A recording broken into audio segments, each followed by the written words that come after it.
All right, we're live on YouTube, but give me about a minute to get us caught up. Just one moment. We'll start the meeting soon. Welcome, everyone.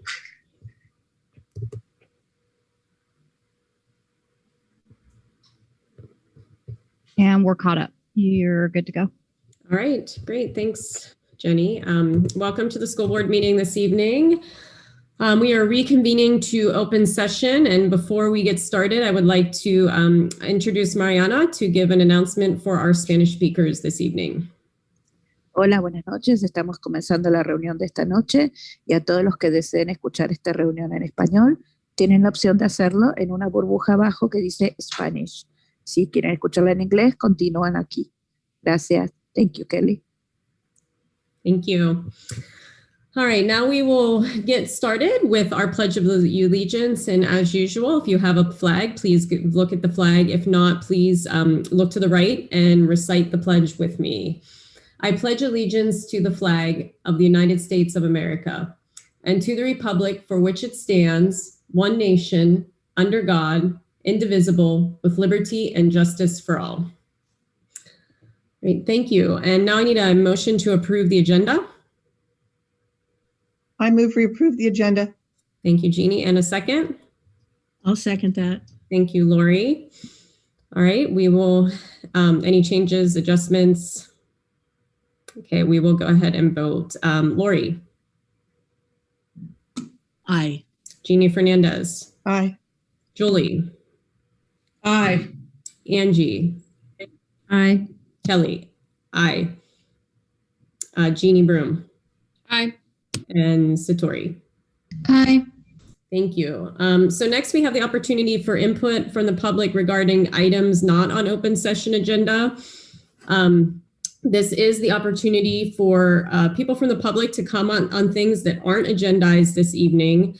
We will, as our usual process for our virtual meetings, ask people to raise their hand, and then we will determine the total time that we give for each individual to speak. And the views expressed during public comment are those of the individual speaker and do not necessarily reflect the views of the board or the district staff.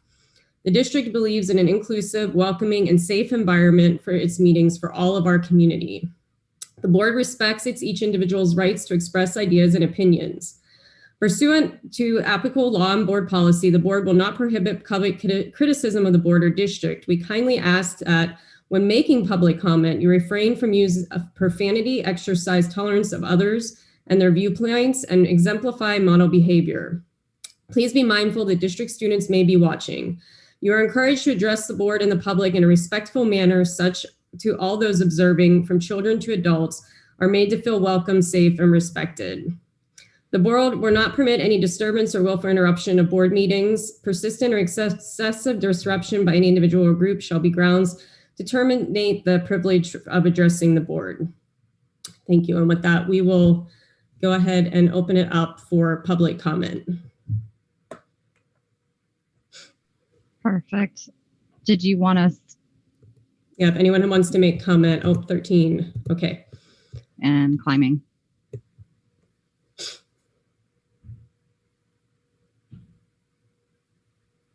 We're at 20 right now. And 21, 22. Let's give it one more second. Holding steady at 24. Okay, so we have 24. Julia Clark is our last speaker. How much time would we like to give each speaker this evening? I recommend a minute and a half. Is everyone okay with a minute and a half?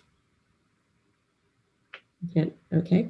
All right. So we will go ahead and bring the speakers in, Jenny, and you'll put the timer up. Yeah, I'm just getting my share screen ready. And my participant screen. 1 second. Just a couple of friendly housekeeping reminders for our speakers. If you could do me a favor, when I let you in the room, wait to unmute yourself until you're actually called on. And I'm bringing in the first 5 speakers. Will be Gillian Hayes, Lynn Gleason, Casey Hillier, Loretta, and Jennifer Duckhorn. Gillian, you have the floor. Okay, can you hear me? Yes, we can hear you. Great. Okay.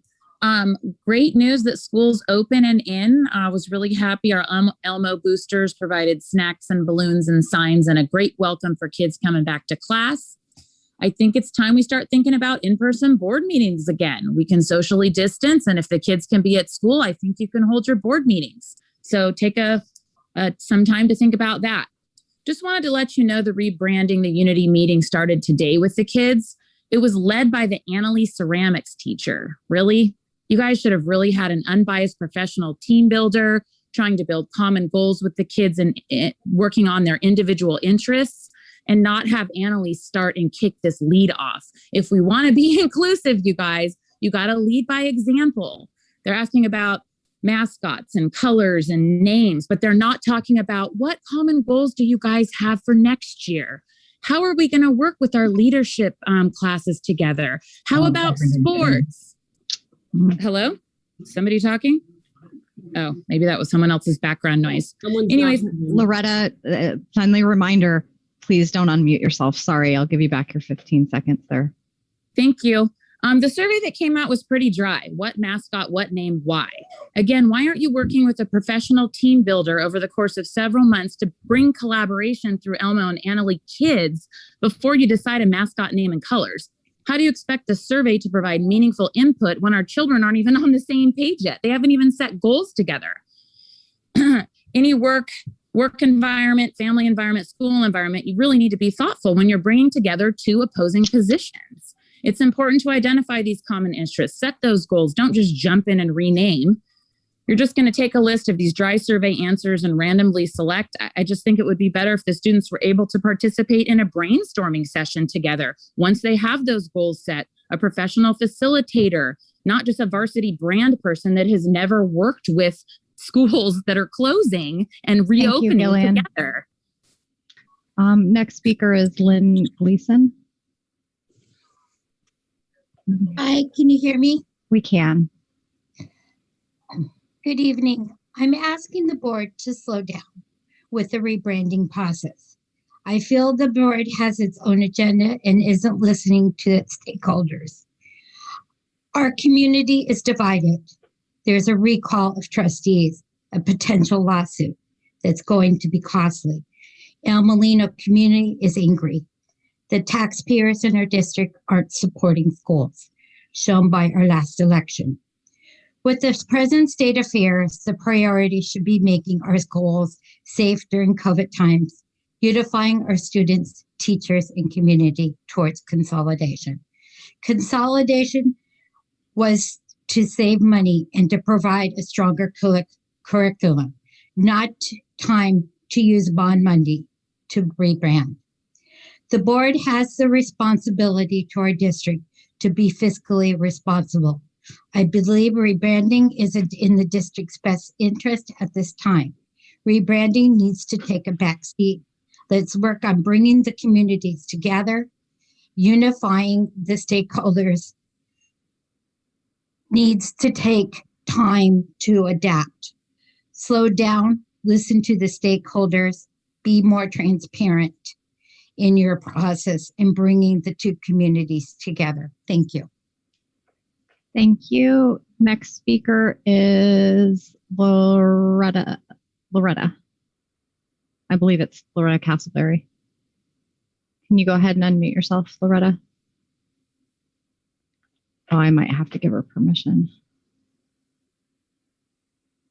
Yeah. Can you hear me? There you are. Yeah, actually it's Chip, but I've been associated with the Annalie Athletics for over 50 years, and I will speak what I know about.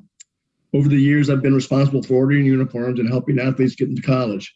I'm confused about the district's goal. If the whole reason for consolidation is because there's not enough money, then how can you justify spending even more money on rebranding? That's not necessary. Replacing uniforms will cost thousands of dollars. I'm extremely concerned that the district has locked themselves into a contract with varsity.com, which will eliminate all local vendors. Over the years, the local vendors have offered competitive prices, and have always been supportive of our school. What does it say about a district who does not support local vendors who previously have been generous to us? I've helped many athletes over the years to go on and play at the college level. I made sure that my athletes followed NCAA rules. Dealing with the NCAA is like dealing with the IRS. They make the rules.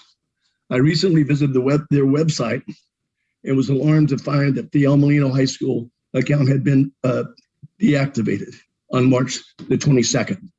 If I'm reading this correctly, and if I were a parent of an El Molino athlete, I would be worried and saddened. I hope the superintendent consulted with the athletic director and the principal of the school before making that decision.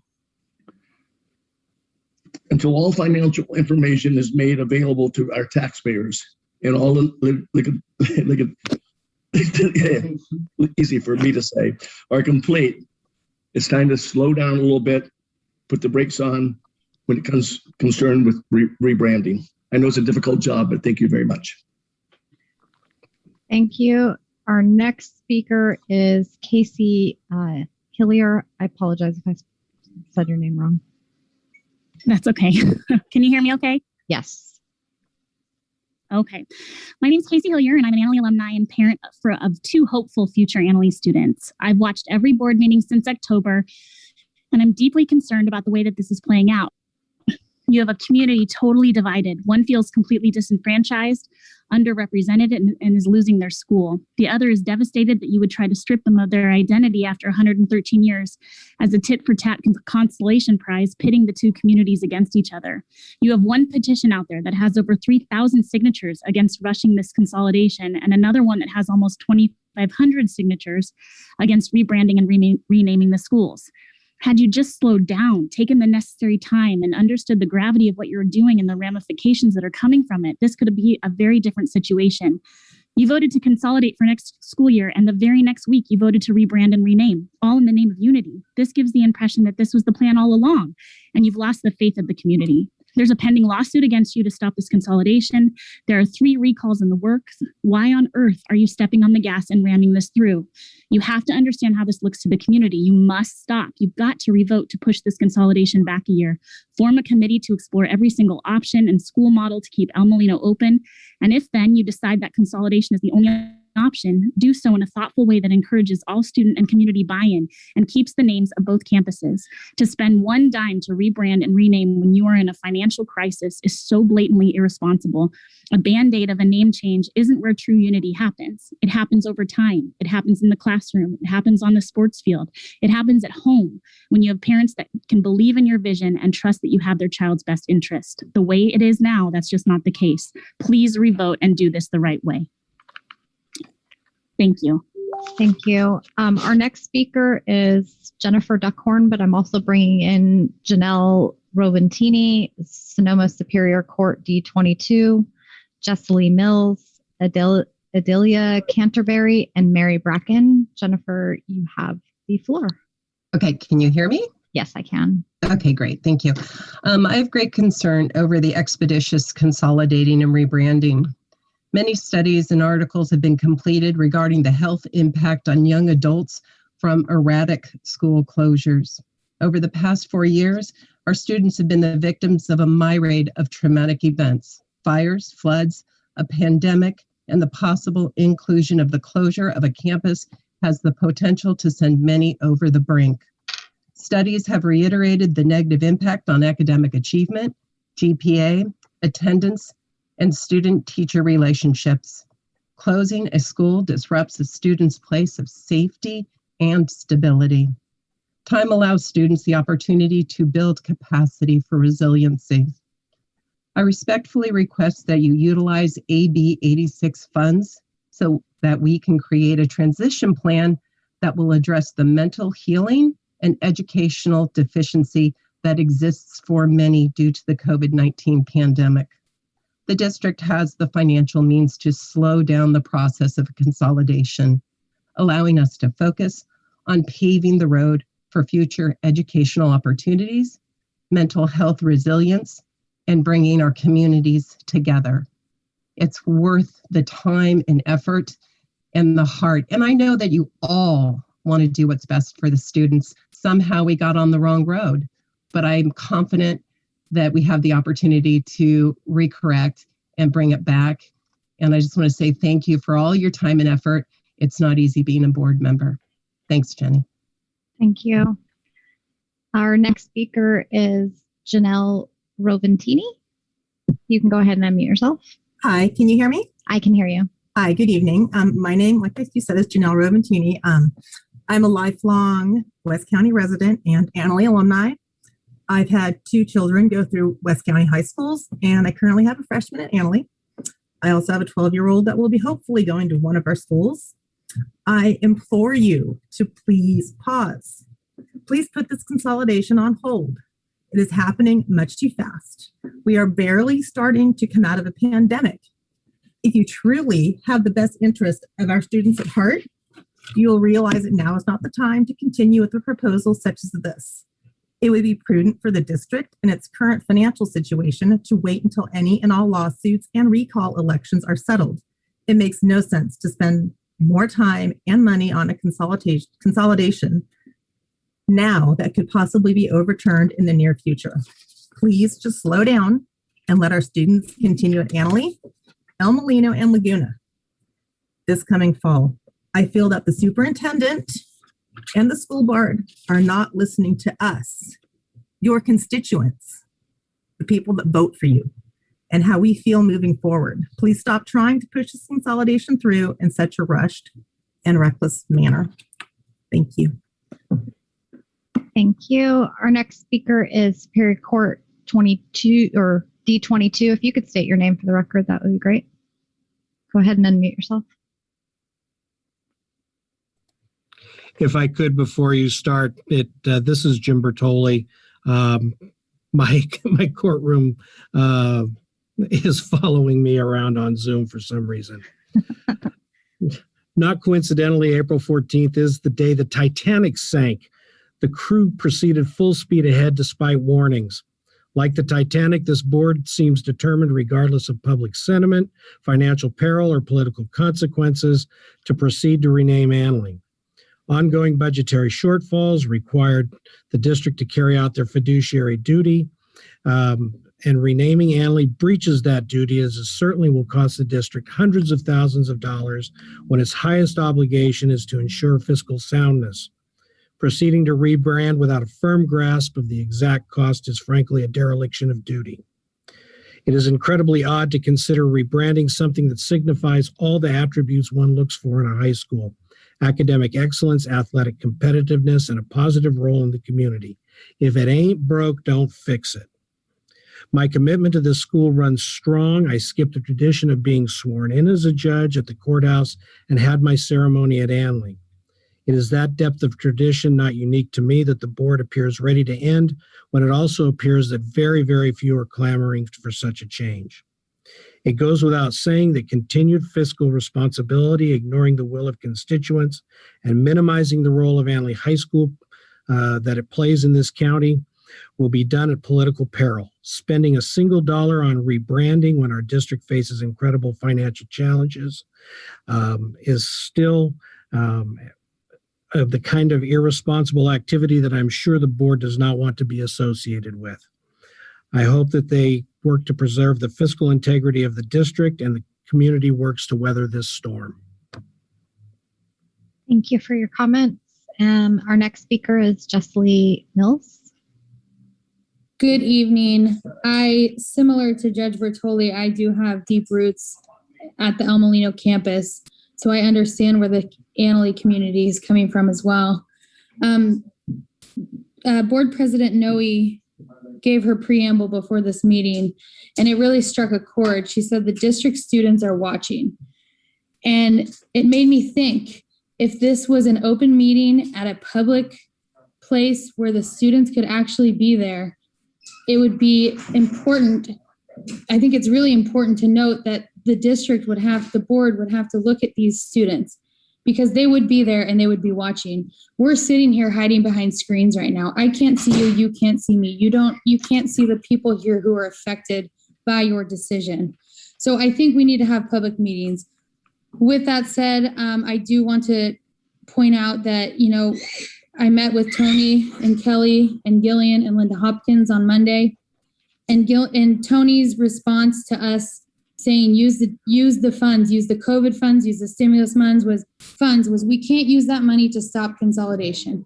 But it's not used to stop consolidation. It's used to, and I quote from the bill, to keep other activities that are necessary to maintain the operation and continuity of services in local education agencies and continuing to employ existing staff of the local educational agency. That is not to stop consolidation. That's to use the money, what it's made for. So please, board members, read the bills, what this money is used for. You can use it for keeping El Molino and Annalee and Laguna open. I also am concerned about an April 6th letter from the board. I'm wondering what justifying consolidation, when the board meeting was. Thank you for your comments. Okay, actually, before we move on, just a quick question. I believe that some of the comments that might just have been made may not be purely accurate. So for the record, I would like the superintendent to provide clarification on the COVID funds, if possible. I can. There was a email that went to Dr. Harrington's office from actually from a member of our community that lives in the El Molino area. And that email asked for clarification on whether or not the COVID funds could be used to keep El Molino open for an additional year. And I'll just read you what the response was. It says, thank you for reaching out. It sounds as if the El Molino community would like to use COVID-19 funds to help the school stay open for the school year, for the next school year. The challenge is that the district is operating in a structural deficit, meaning it is spending more each year than it is bringing in. This deficit cannot be solved by these one-time COVID-19 funds. The intent of the federal and state COVID-19 funds is to provide the greatest amount of services to students or create the infrastructure needed to support them and teach them during COVID-19 specifically. COVID-19 funds are not intended to be spent to supplant existing program costs. Using these funds to help keep El Molino open next year is not the intent of these new funds. The district will have flexibility in creating programs that can best address the impact of COVID on students. Ultimately, the district needs to address its ongoing structural deficit. An additional challenge is that the rules around how COVID-19 school funds should be spent may change. While some of the rules may be flexible to allow spending of some student programs and services now, we have seen nearly all rules and regulations change in respect to COVID-19. So that was the email that he responded to those questions with. Should I go back to public comments? Yeah. Let me get my screen share going. Sorry. Our next speaker is Adelia Canterbury. You can unmute yourself, please. All right, we're going to move on to Mary Bracken and we'll come back to, oh, there. There you are, Adelia. I saw it happen.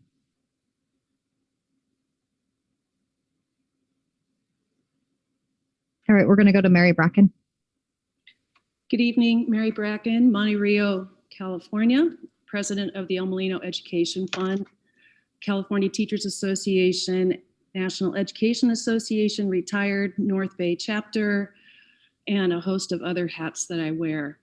Today, in a very quick Google search, I looked for whether or not Annalee High School was a Title I school.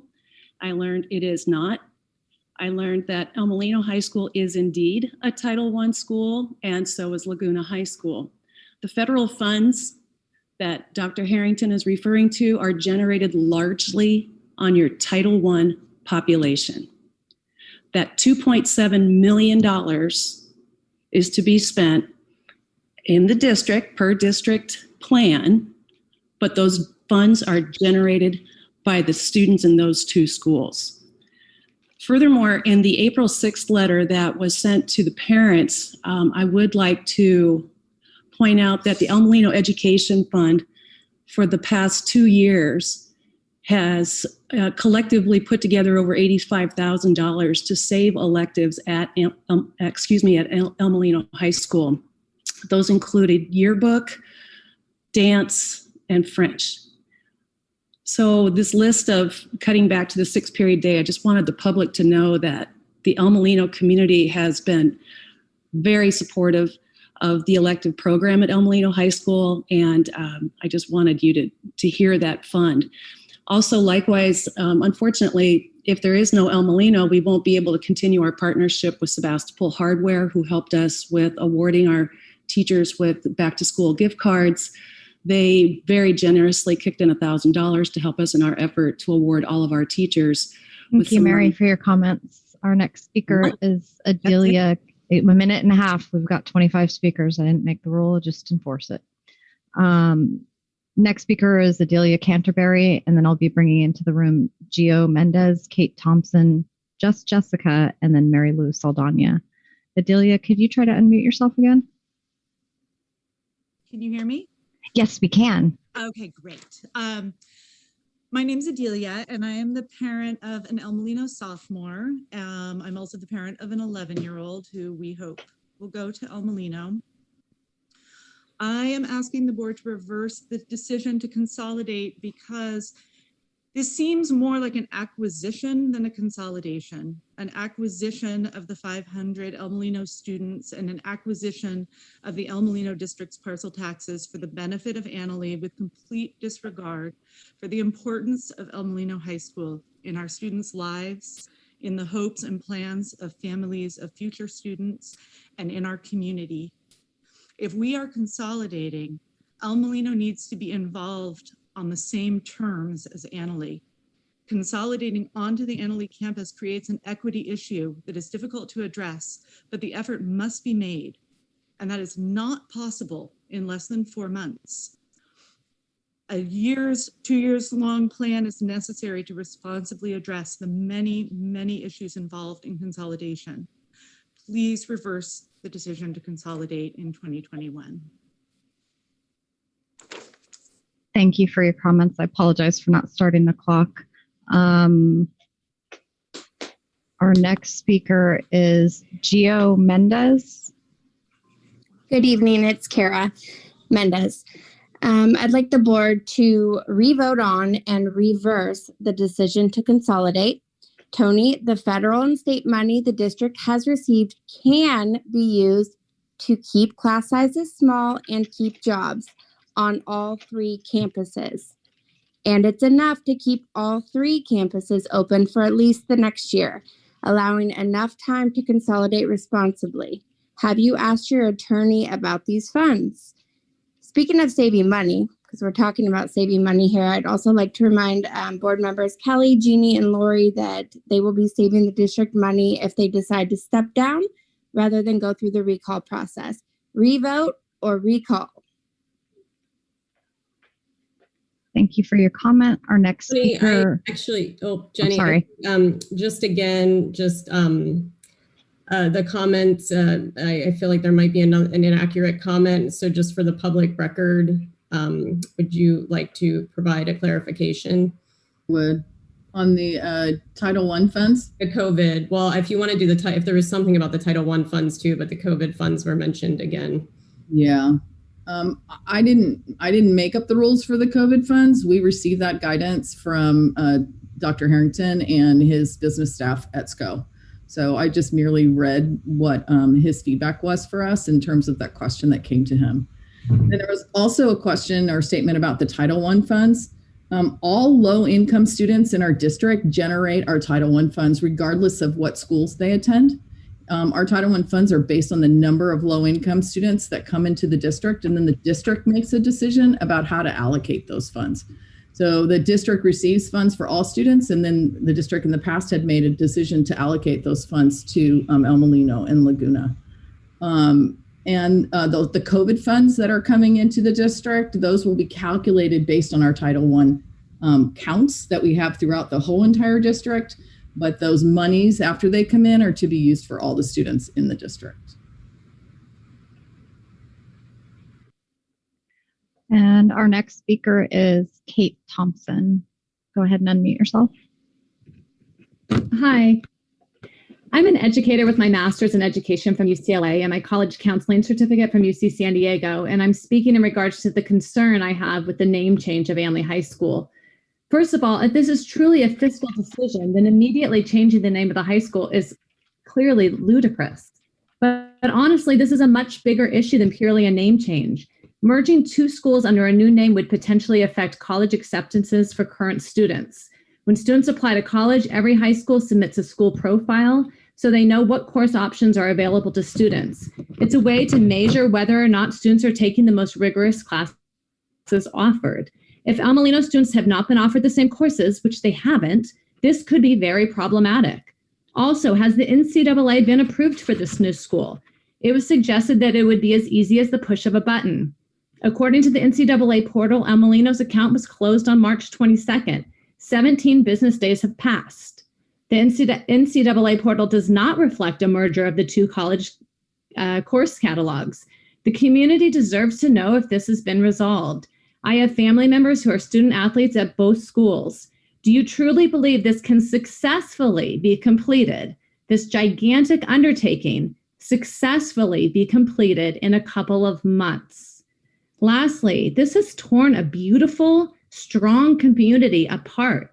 Families have been divided. Change is difficult. This process should not be rushed. Every decision you make must be carefully examined.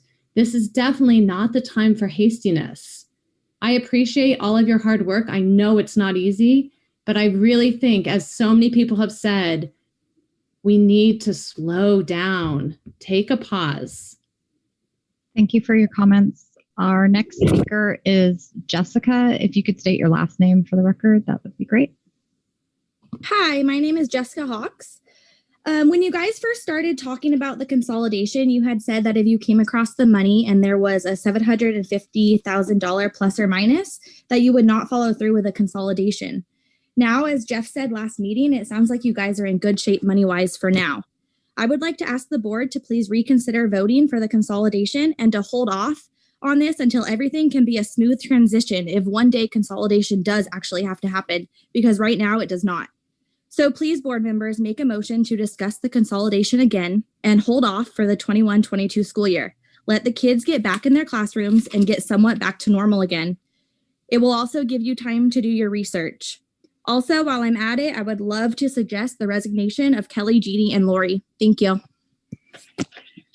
Thank you for your comment. Next speaker is Mary Lou Saldana, but before you talk, I'm also going to be bringing in Janine Chernella, Dominic Piazza, Leah Woody, Jacques Brazile, and Rob Best. Mary Lou, you have the floor. Thank you. Yes, so this is Mary Lou Saldana, Molino High School school counselor. I'm speaking tonight regarding summer school. I really appreciate the fact that summer school services will continue to be offered. I think it's really important as we discuss and we speak about the learning loss during this time of distance learning. We can look at maybe even providing a little bit more support staff during summer school time. I really appreciate the fact that, you know, school counselors are now able to be part of summer school during summer school session. This is a first. And this has always been a big need. In addition, I would recommend if we can consider expanding a little bit more with the support staff and looking at how we can support our rising seniors over the summer. A little bit about what was mentioned about college preparation. The summer is a great opportunity to maybe even include some college and career program information that our college and career coordinator can do. I think that this is something that the community should also start to think about as we think about the loss of learning, loss of credits.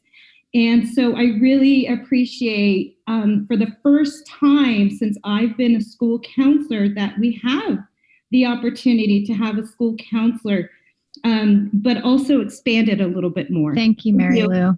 Sure. Our next speaker is Jeannie Chernella. Hi, can you hear me? We can, thank you. Okay, good. Board members, so still people talking about consolidation and rebranding, and I'd like to set aside rebranding for a moment. When you discuss consolidation and you talk about the needs of the students, I would like to know specifically how exactly this rushed consolidation is fitting the needs of the kids in West Sonoma County, or as I've heard them referred to as the kids of the deep West Sonoma County that are underhoused or homeless, who walk to a school when school is open.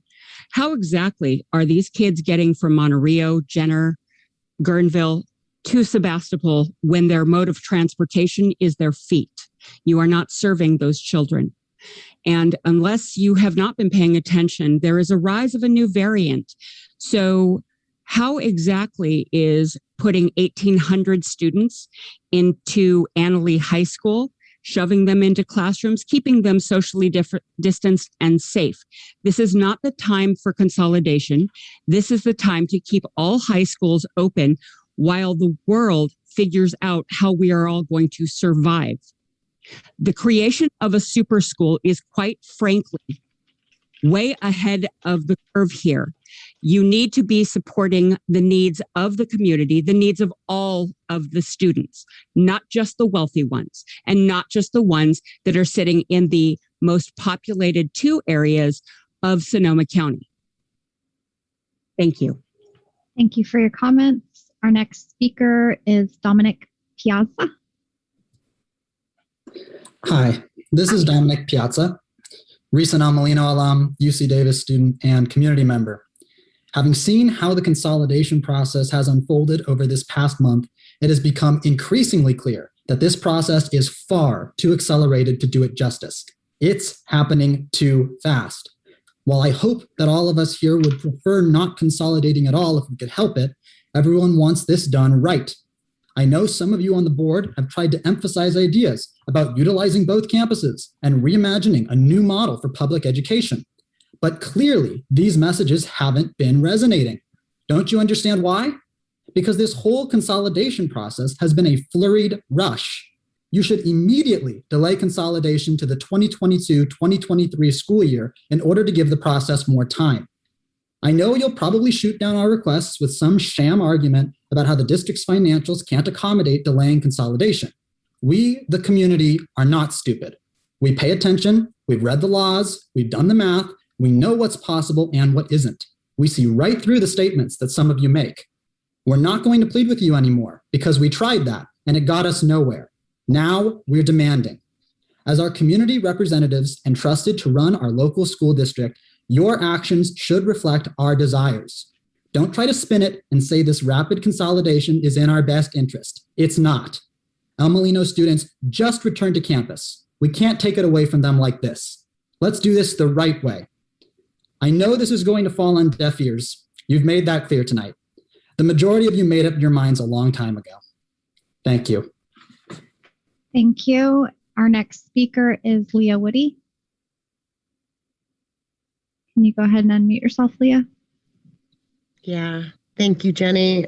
Yeah, I want to just first echo what Ms. Saldana said regarding summer school. I would, COVID funds, if that's what they're for, I would really ask for the board to make this summer program as robust as possible.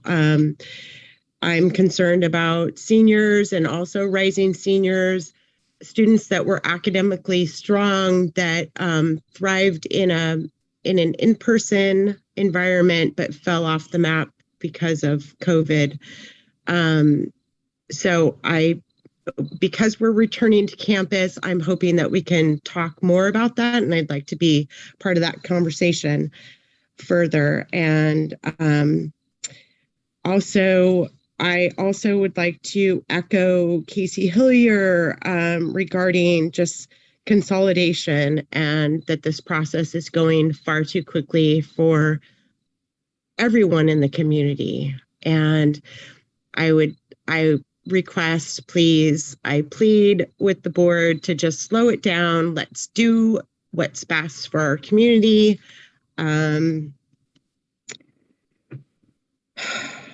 Yeah, I think that's it. All of our students that will need summer school this year also to beef it up, and let's talk. I look forward to a conversation. Thank you. Thank you, Leah. Our next speaker is Jacques, and I'm just not going to butcher your last name. I apologize. It's actually Jackie Brazil. Oh, sorry. Thank you. That's I need glasses, clearly. Jacques has an S on the end, just so you know. Thank you. Jackie Brazil. Yeah, thanks, Jeannie. Okay. I'm Jackie Brazil, and I too am calling in support of the board to reverse the decision to consolidate. If you can't do that, then at least put a pause and pause the consolidation. My son graduated from El Molino in 2017. We did not have to experience the nightmare of a COVID education. I can only imagine how stressful this must be to students and family, and to rush consolidation is just irresponsible. Your job as a school board is to ensure a fair education for all of your students, not just Annalee, although of course they're deserving of a fair education, but El Molino students and Laguna students just as much so. As President Noe mentioned in a previous school board meeting, when there are cuts, El Molino students tend to suffer more, and that's clearly going to be the case. And maybe I missed it, but I have not heard mention of ensuring that the Laguna kids are also treated fairly and with respect.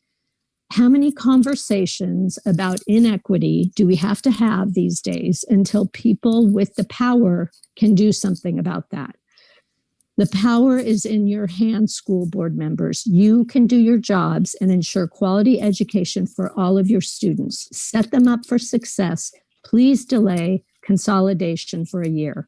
Wait to see the money that comes from the feds and the state and look at a new budget.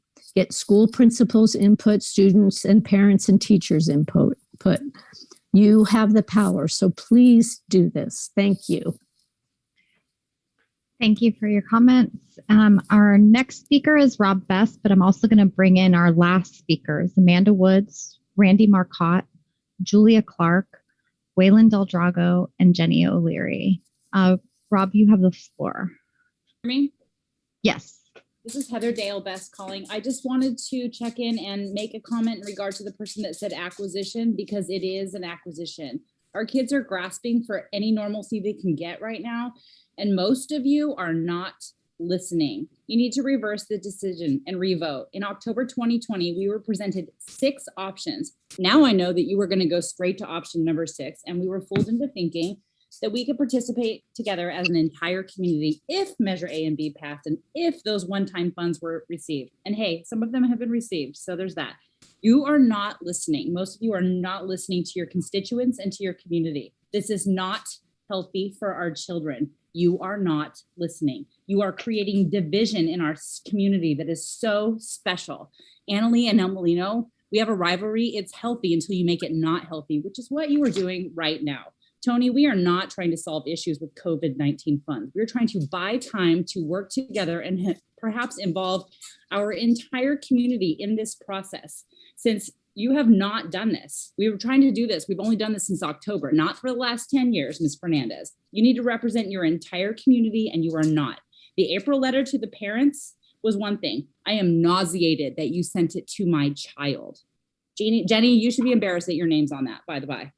Lastly, all of our kids deserve an opportunity for public education, an ability to get there and have more than 9 to 10 hours at home when they're in the far West County once they get off that bus to rest, recharge, relax, do homework, spend time with their family before they have to get on that bus at 6 o'clock in the morning. That's called equitable opportunity for education. Lastly, thank you, Trustee Lewis, for you bleed red and black. We see it, we hear you, and we appreciate you so much. Thank you for your comments. And our next speaker is Amanda Woods, followed by Randy Marcotte. Can you hear me? We can hear you. Thank you so much, board member. What happened to her?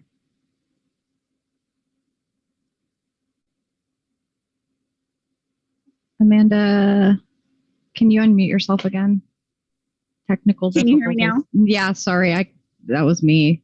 It's okay. I just wanted to say thank you first for allowing me to speak tonight. I'm the parent of 3 West County students, 2 Almalino students that were currently featured in the Press Democrat on an exciting first and last day back, sadly. But I also am a parent of a senior at Annalee High School. I'm asking the board to reverse the decision to consolidate because the students have already experienced enough trauma in the last year. Rushing this consolidation is creating additional anxiety and worry for our students and families. Yesterday, my son, who came back to his first day at Annalee, left on the bus. And when he got to school yesterday, he is a special education student, and we are very thankful of the program that Annalee is providing him. But when he got to school, he was informed that the bus would not be bringing him home as part of his IEP is instructed to.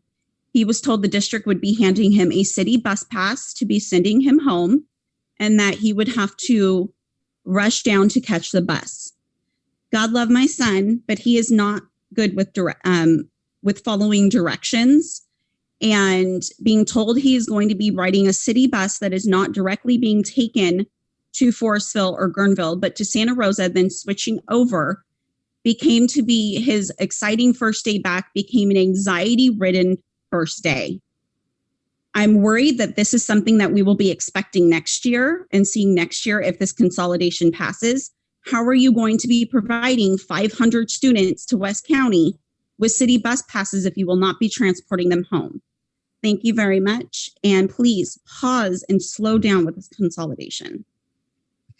Thank you. Thank you, Amanda. Next speaker is Randy Marcotte, followed by Julia Clark. Hey, good evening. Thank you for your service and your efforts. I'm going to ask the board entertain a resolution tonight to run a tandem committee of volunteers to explore a plan B. The hit the pause button group. There's enough energy and interest in people speaking tonight that we could help you find a plan B. Tony, you're not alone in solving these problems. You have folks that help you. I'm new to these meetings. I live in Monterey, but I've been up here living and playing for 20 plus years. I have a master's degree in public policy and public administration and organizational change. And for me, what I see as public policy is supposed to be the will of the people and those brought to the table. I've read Ms. Fernandez's timeline. Thank you for sending that to me. I listened to all the board meetings from last year. This public policy about consolidation is not the will of the people. It speaks to a foregone set of conclusions based on history, based on an arc that got us to today. And today's facts, today's reality are different. There are new resources. Consolidation was a rush job. History, while it is important, has a vote, but not a veto. What we really need to look at is the options. I see in the last set of meetings a lack of willingness to look at resources. I really would hope that if you are going to engage Dr. Harrington, have him bring that to a higher level conversation to the state, to the feds, because there are new resources at the table. Yesterday's problems can be solved differently with resources that we have available today. And so why not look at a tandem committee to help you with this? You are not alone. We want to help. Do not close the school. Thank you for your comments. Next speaker is Julia Clark, followed by Waylon Del Drago. Julia, you have the floor. Go ahead and unmute yourself. Okay, can you hear me now? Yes, we can. Okay, great. Sorry about that. Could you state your name for the record, please? Yes, this is Bob Davis. I'm actually on my wife, Julia Clark's Zoom account. And both of us live on Van Keppel Road in Forestville. And I have to say, I'm shocked. Well, I won't say I'm shocked, but I am very disappointed in this hasty decision to move El Molino students to Annalee. Laguna students Del Molino, and on top of that, rebrand Annalee. All of this while a pandemic has rocked everyone's world. We need to wait a year or two, step back, and then assess where the district is financially. Perhaps there will be additional funding from DC and the state of California that may change things entirely. And I really am concerned about the impact on the students of all the schools. This hasty decision has got to be turning their world upside down. So I'm suggesting, and really suggesting strongly, it's time to revote and make the correct choice, not just the one that looks good on paper. Thank you for your consideration. Have a good evening. Thank you. Next speaker is Waylon Del Drago, followed by our last speaker, Jenny O'Leary. Let me mute you. Sorry, Tara or Waylon, you have the floor. It's Tara, thank you. I'm going to apparently have to make this really quick. Just if we were in person at a board meeting, number one, you can't limit the number of speakers. Number two, we would all get our 3 minutes, which should be purposeful. I would once again like you to address the public on how this benefits consolidation of our schools by forcing our kids to have to go to a campus that has never been in their future. Travel time, once again, I asked all the board members to go drive to all these schools, see that time, how long it takes to go there, and how it only behooves Annalee to keep their campus with this, most students being able to walk, skate, or ride to school. I looked up every time. Fort Ross, 36 miles is an hour and 9 minutes to get to Annalee. Cazadero, 24.2 miles, 43 minutes. Gordonville, 14.2 miles, 24 minutes. Monterey, 15 miles, 20 minutes. Forestville, 6.7 miles, 13 minutes. Jenner, 23.9 miles, 41 minutes. You are asking 559 kids to do this travel every day. You continue to show that you really don't care about our 500 plus kids and parents and families that worry every day on how this will affect their immediate future, our town, our businesses, our property values. Again, that money that you keep saying is only for COVID and keep saying that, I actually did call SCO as well, and actually working at a school and knowing where it can be, that money can maintain programming and institute smaller class sizes in a pandemic where space is an issue. This is an issue, so this applies to our situation at hand. Take what is being given to you to save our schools. Thank you. Thank you for your comments. And our last speaker, even though someone just raised their hand, is Jenny O'Leary. Hi, can you hear me? We can. My name is Jenny O'Leary, and me and my twin brother, Patrick, are alumni of Annalee High School. My younger sister is an alumni of El Molino High School, and that's because she really did not want to go to Annalee High School. There are two very different cultures between El Molino High School and Annalee High School, and I think that's a great thing.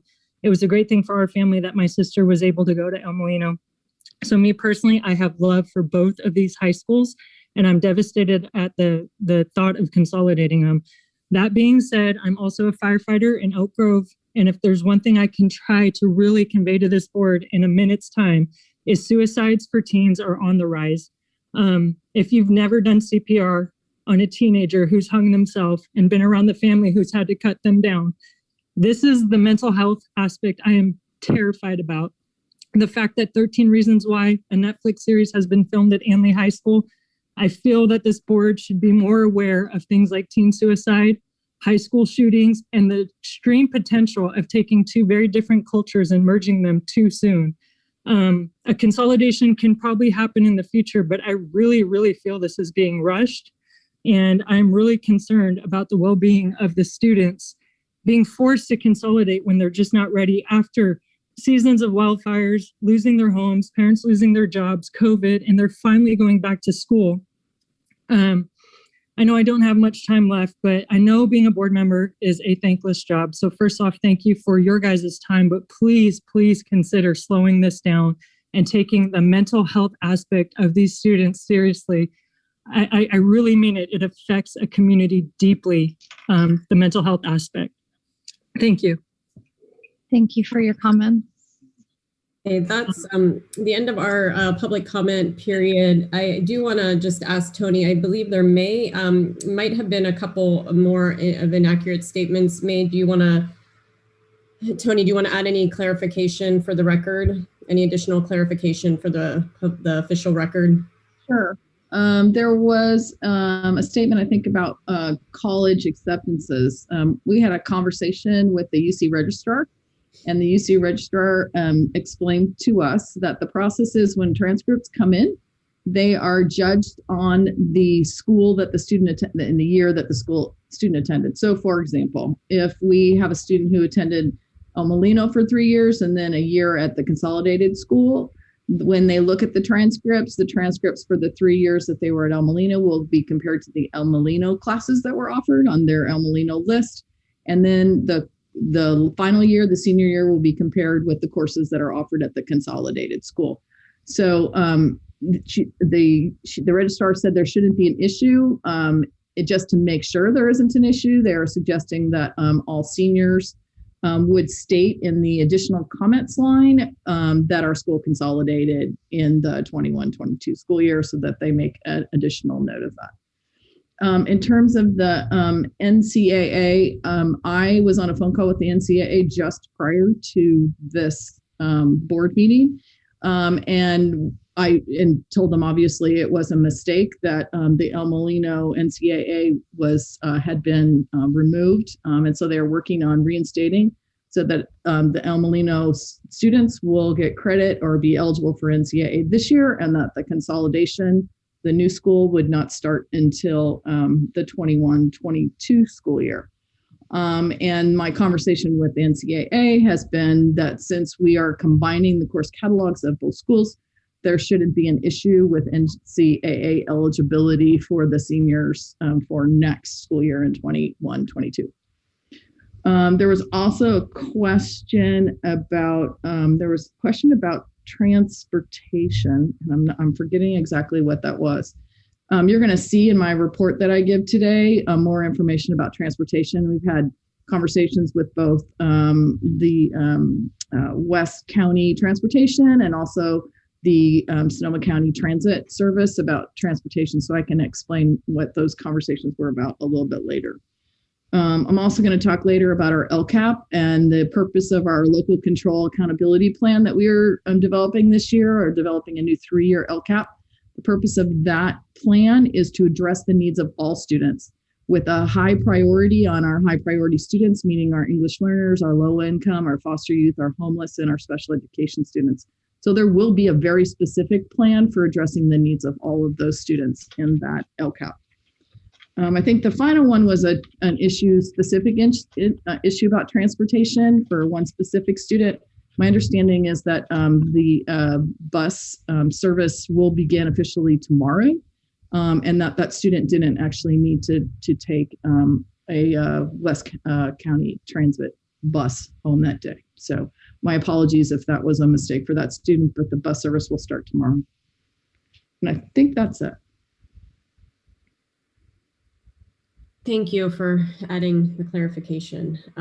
Let's move on to our next item, which is consent calendar. I need a motion to approve the consent calendar. I move we approve the consent calendar. Thank you, Jeannie. In a second. I'll second. I'll give it, Jolie, we'll give it to you, okay? And anything that needs to be removed from the consent calendar? All right, we will go ahead and vote. Well, any comment on the consent calendar? Okay. I don't see any. Okay, we will go ahead and vote. Lori. Aye. Jeannie Fernandez. Aye. Angie. Aye. Jolie. Aye.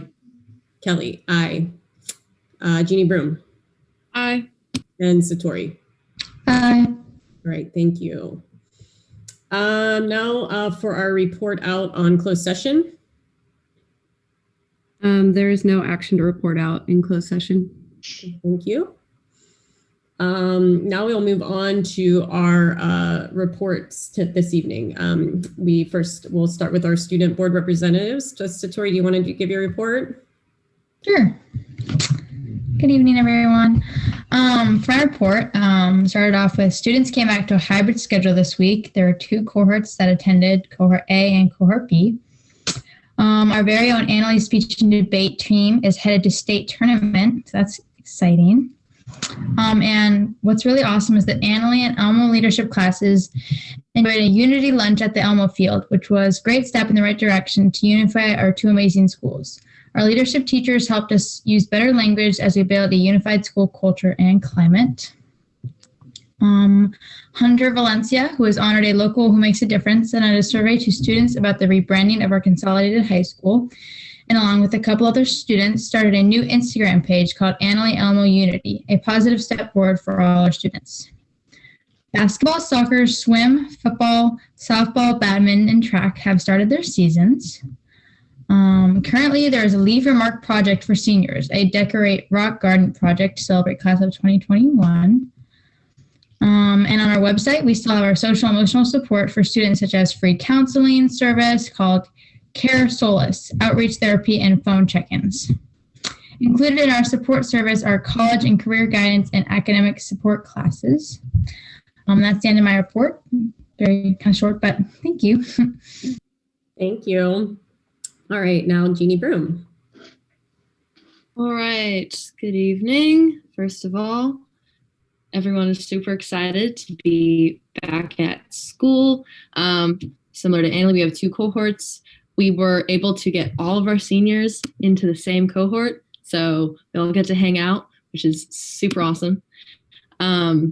And so I just want to say, thank you to teachers and staff and administration for making this possible. Really exciting. Sports updates. Recently, our cross-country boys, girls golf, and boys football team, or co-ed football, I guess technically, won the Apple Games. And at the Apple game at El Molino, there were people watching from outside the fence, and it was a super exciting event. And then the football night, the senior night football game was also kind of a somewhat normal community event since the seniors got to invite a couple guests. So that was also really heartening to see. And in leadership, we greeted students and guided some freshmen through their first day of school, just letting them know where classes were and everything like that. And we're planning a driving scavenger hunt around Sonoma County and an outdoor movie night, dates to be determined. And the senior class is organizing a senior picnic for May 27th.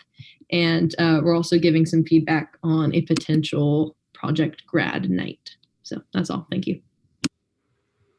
Thank you. All right, now we will move on to principal reports. You want to bring our principals in, Jenny? I want to just say that Matt's at his son's game, so he won't be able to do video, but he's going to talk. Okay.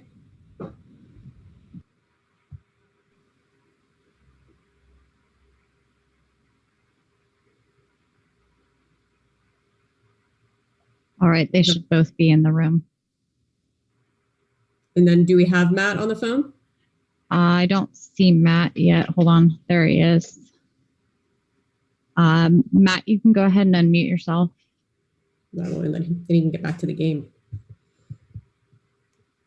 I'll text him while we let. Okay. Oh, there he is. Sorry. Can you hear you? Yes, we can hear you. All right, wonderful. Well, unfortunately, we're down 1-0 with about 24 minutes to go in the first half. So there's the update. Yes, as Jeannie mentioned, Monday felt like the first day of school. It was a wonderful experience. Boosters, parents, staff, everybody was excited. It was sort of a very festive affair, similar to how we typically kick off a traditional school year. So wonderful to see students back. Everybody was happy. Smiles were wrapping around the world. So a great time. Athletics are underway. We're testing, we're competing. And of course, we've now won the Apple Trophy 2 years in a row. Just had to say that. We're busy with graduation plans. and senior activities. Lots of consideration needs to go into that. Obviously, we're still in COVID, and so a lot of planning and preparation is necessary as we move into the final push of the 2021 school year. Busy times on campus. Counseling department with Mari Lou, Shannon, Leah have been busy. We've got an extension for the FAFSA and DREAM applications due to their hard work. Grade level parent nights have been happening. We're getting ready again for senior awards night in May. So lots of exciting things happening. Students are being accepted to colleges such as Cal Poly, Stanford, Berkeley, St. Mary's, Utah, Washington State, UCLA, Sonoma State, lots of other colleges and universities around the country. So it's a very exciting time for our seniors not to only be back on campus, but to start, having a sense of what their futures are going to hold for them.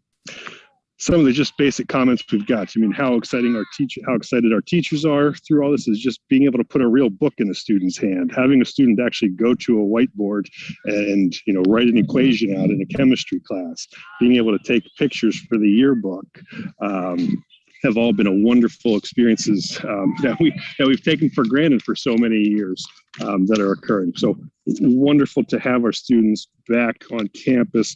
Getting library books is just been a wonderful aspect of having our students back on campus. Ag has been busy. The greenhouse is up and running. They're working on plants and then transplanting plants. We're going to be having a tri-tip drive-thrus coming up on May 6th. So that's pretty exciting. That'll be our second one for the year. Jolene is always quite busy with the many hats that she wears. There'll be a community forum this Monday night, April 19th, regarding the LGBTQ community. So for more information will be forthcoming to how to attend that evening. April 26th through 30th is our annual Unity Week. Both her ethnic studies class and her dance 3 students have partnered with KQED, but for different things. Her dance students have submitted dance films about why they dance to KQED, and the ethnic studies has submitted comics for justice to KQED. So lots happening, very exciting times at El Molino. We're grateful to be back on campus, grateful to keep roaring, and definitely excited about all the great work that's being done by our teachers and the great work, and achievements of our seniors, the class of 2021. So thank you very much. Okay, thank you. Unfortunately, we're down 2-0 now. Oh. Right, thank you. Ali, you want to go ahead and go next? Hi, thank you very much for letting me speak. So I wanted to start by saying a big, huge thank you for our teachers and staff for getting ready for us all to come back. My thanks go especially to 2 people, Bruce Myers, who has been there early, like an hour early every single day. He gets us all set up. He gets us all ready to go. And Kimberly Neinberg, who has organized everything to make sure that we can get kids back safely. So we, about 25% of our population came back. And then what we were really excited about, is, that was the first day. The second day, it increased by about 10%. So, and I'm really sorry about my dog. So we are happy, and we think that kids were so excited to come back that they told all their friends. And so now it's increasing, and we're really happy about that. We are still partnering with the Redwood Empire Food Bank. We've significantly increased. So we're somewhere between 80 to 90 families per week. And we've had a lot of Elmo and Annalee families come through as well. And they're putting, right now we're about like 8 to 10 pallets worth of food that they deliver in the morning. And we spend about 3 hours getting it out to the community. And so we're really excited about continuing that partnership. We also are, right now, and a big shout out to Leah Woody, and she mentioned this last week, we have the highest rate, I think, ever of FAFSA completion. If you don't know what FAFSA is, it's federal financial aid. And there's a lot of research that shows that one of the best indicators of post-secondary success is whether or not kids fill out the FAFSA, because a lot of our kids, the federal government will pay for college if they want to go, or whatever they want to do after school, after high school. for education. And so we're really making this big push for two things: FAFSA completion and SRJC. We want all of our kids to take Counseling 270. Both of those things are really good indicators of post-secondary success, getting kids connected to college credit while they're still in high school, and making sure they fill out that federal financial aid form. This Friday, we are planning our first all-school anything since this COVID world, and one of our fantastic outreach therapists, Bobby Rose, is going to lead us in we've been working a lot on counsel circles and restorative circles. And so we're going to do one with the entire student body on Friday, outside, socially distanced, 6 feet apart, in a big circle. And then we are going to actually, we're going to get bagels and get every kid a bagel. So then we're feeding every kid on Friday. And with that, we made sure every single one of our students who came back on campus has a Laguna t-shirt. So now every kid has swag, and we're trying to make it our Spirit Fridays. Besides that, we are also planning for graduation, which is exciting and also a little bit scary because we are looking at probably our highest graduating class ever. So at this point, we're looking at about 80 to 90%. I texted Tony earlier. I'm looking at about 89% of our seniors we're going to get across the finish line. And we're really excited about that. And we're excited about the possibilities. And we're excited that we can have our graduation in person. We're going to be on the basketball courts. And we're trying to work out the details for that. So thank you guys so much. And thank you for all you do for our community and for Laguna. I appreciate it. Okay, thank you. And Shauna?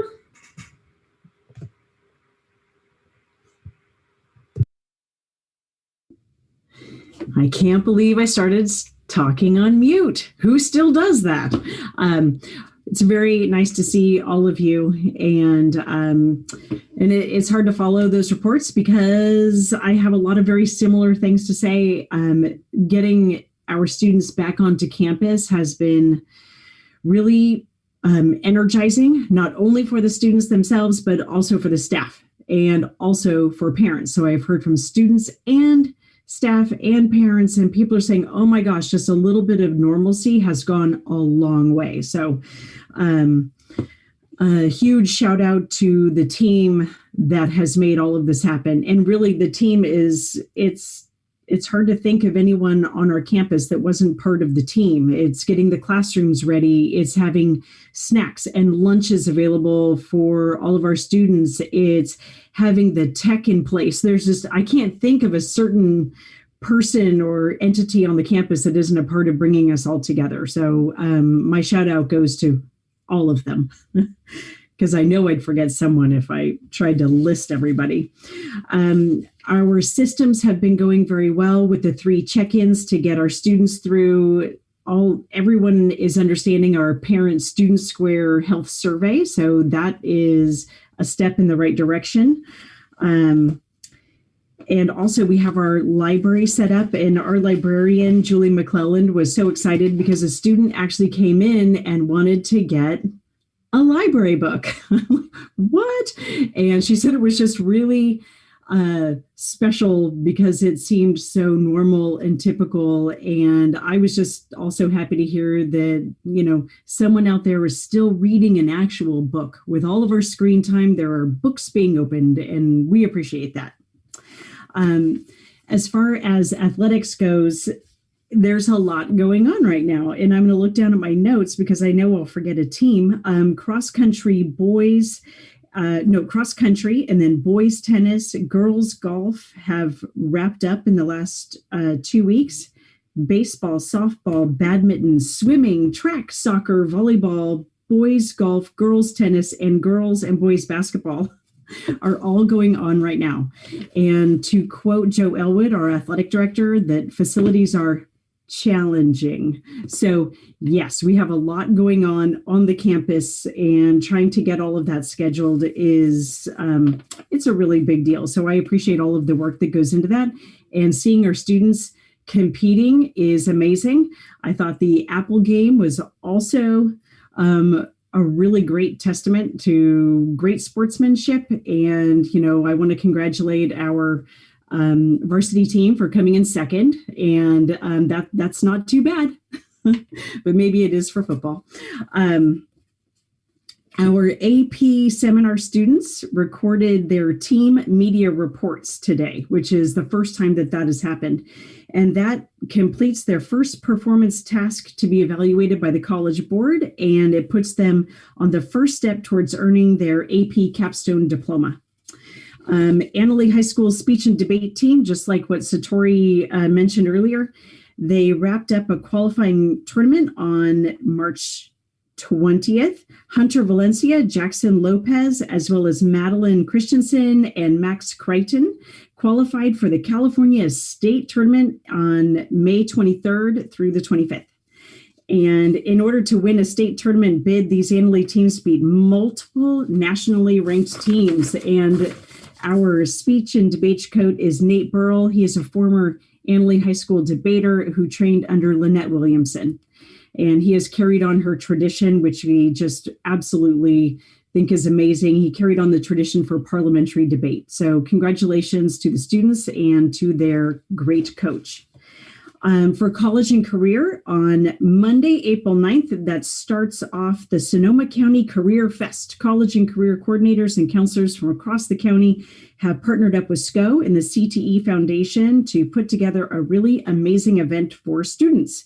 There will be several workshops, panels each day of the event. So we will be encouraging teachers to allow their students to attend this virtual event. And I do have more information about that. If anyone on the board would like that, I can send you the flyers and things like that. We are planning a spring choir concert in person and a spring band/orchestra concert, possibly in person, maybe online, and also a drama variety show. And I'm really looking forward to those events. And I have two more things to share, basically. We are looking at planning our graduation. So I'm very, very happy to say that we are hoping that it will be a traditional modified graduation ceremony. So not a drive-through, and something that actually happens down on the field with families and things like that. And I'm very, very happy that we can move forward with the planning of that event. We have had some very positive parent feedback that I wanted to quickly share. This is from a parent email that I received yesterday. I know it has been a huge workload to get kids back on campus, and they will not have many days on site, but I have to say it was the biggest positive boost this year for my son, at least. So please know that your efforts are appreciated and making a difference. Please pass this on to all the teachers that are now having to learn how to adapt to both Zoom and in-person teaching. As the time of isolation lengthens for the under 16-year-olds, this is a much needed moment of connection. So for all of the additional efforts that the teachers are putting in right now, at least they should know that it is having a large and positive impact on the kids coming to school. So I thought that email really captured pretty much every aspect of students who really need this connection, and they're able to show up, and all of the work that our teachers have done to kind of teach simultaneously in person and on Zoom. I think that's an amazing feat. So I will stop there, but I actually have more to say, but I'm going to stop. So thank you very much. All right, thank you. So now we'll move on to association reports. Do we have our association representatives here this evening? There's no report from WSCTA. And what about CSCA?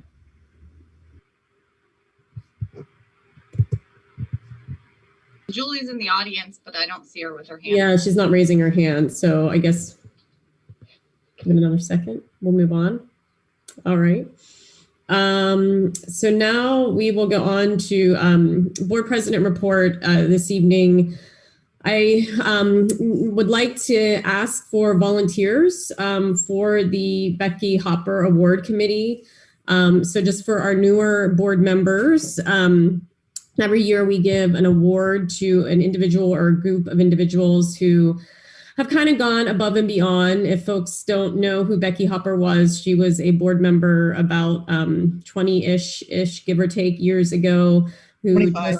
25, who was just a very outstanding individual and did so much for the district. So ever since she served, there has been an award created in her honor, and it's just a way for us on an annual basis to acknowledge, sometimes it's someone, it is some district staff, sometimes it's community members, it always might look a little bit different, but the idea behind it is to acknowledge someone who's gone above and beyond for the district. So each year we have 2 board members because we can't have more than 2 because then it would violate Brown Act. So we ask for 2 board member volunteers to work together to come up with a name, and then that name is brought forward, and then we give the award in May. So I don't know if anyone has an interest or an inkling. I see Jeannie Fernandez has an interest. Anyone else have an interest to work with Jeannie to think about who? All right, Julie. Is everyone, Angie, Lori, are you okay with Jeannie and Julie taking that on? All right.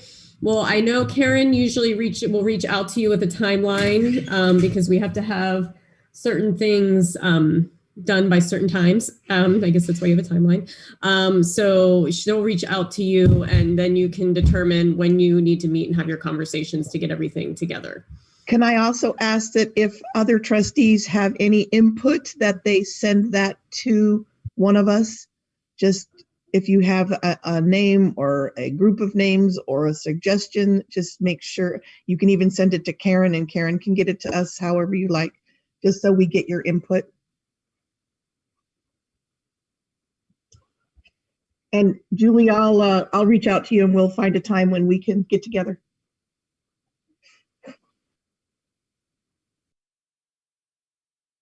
Okay, thank you. Thank you to both of you.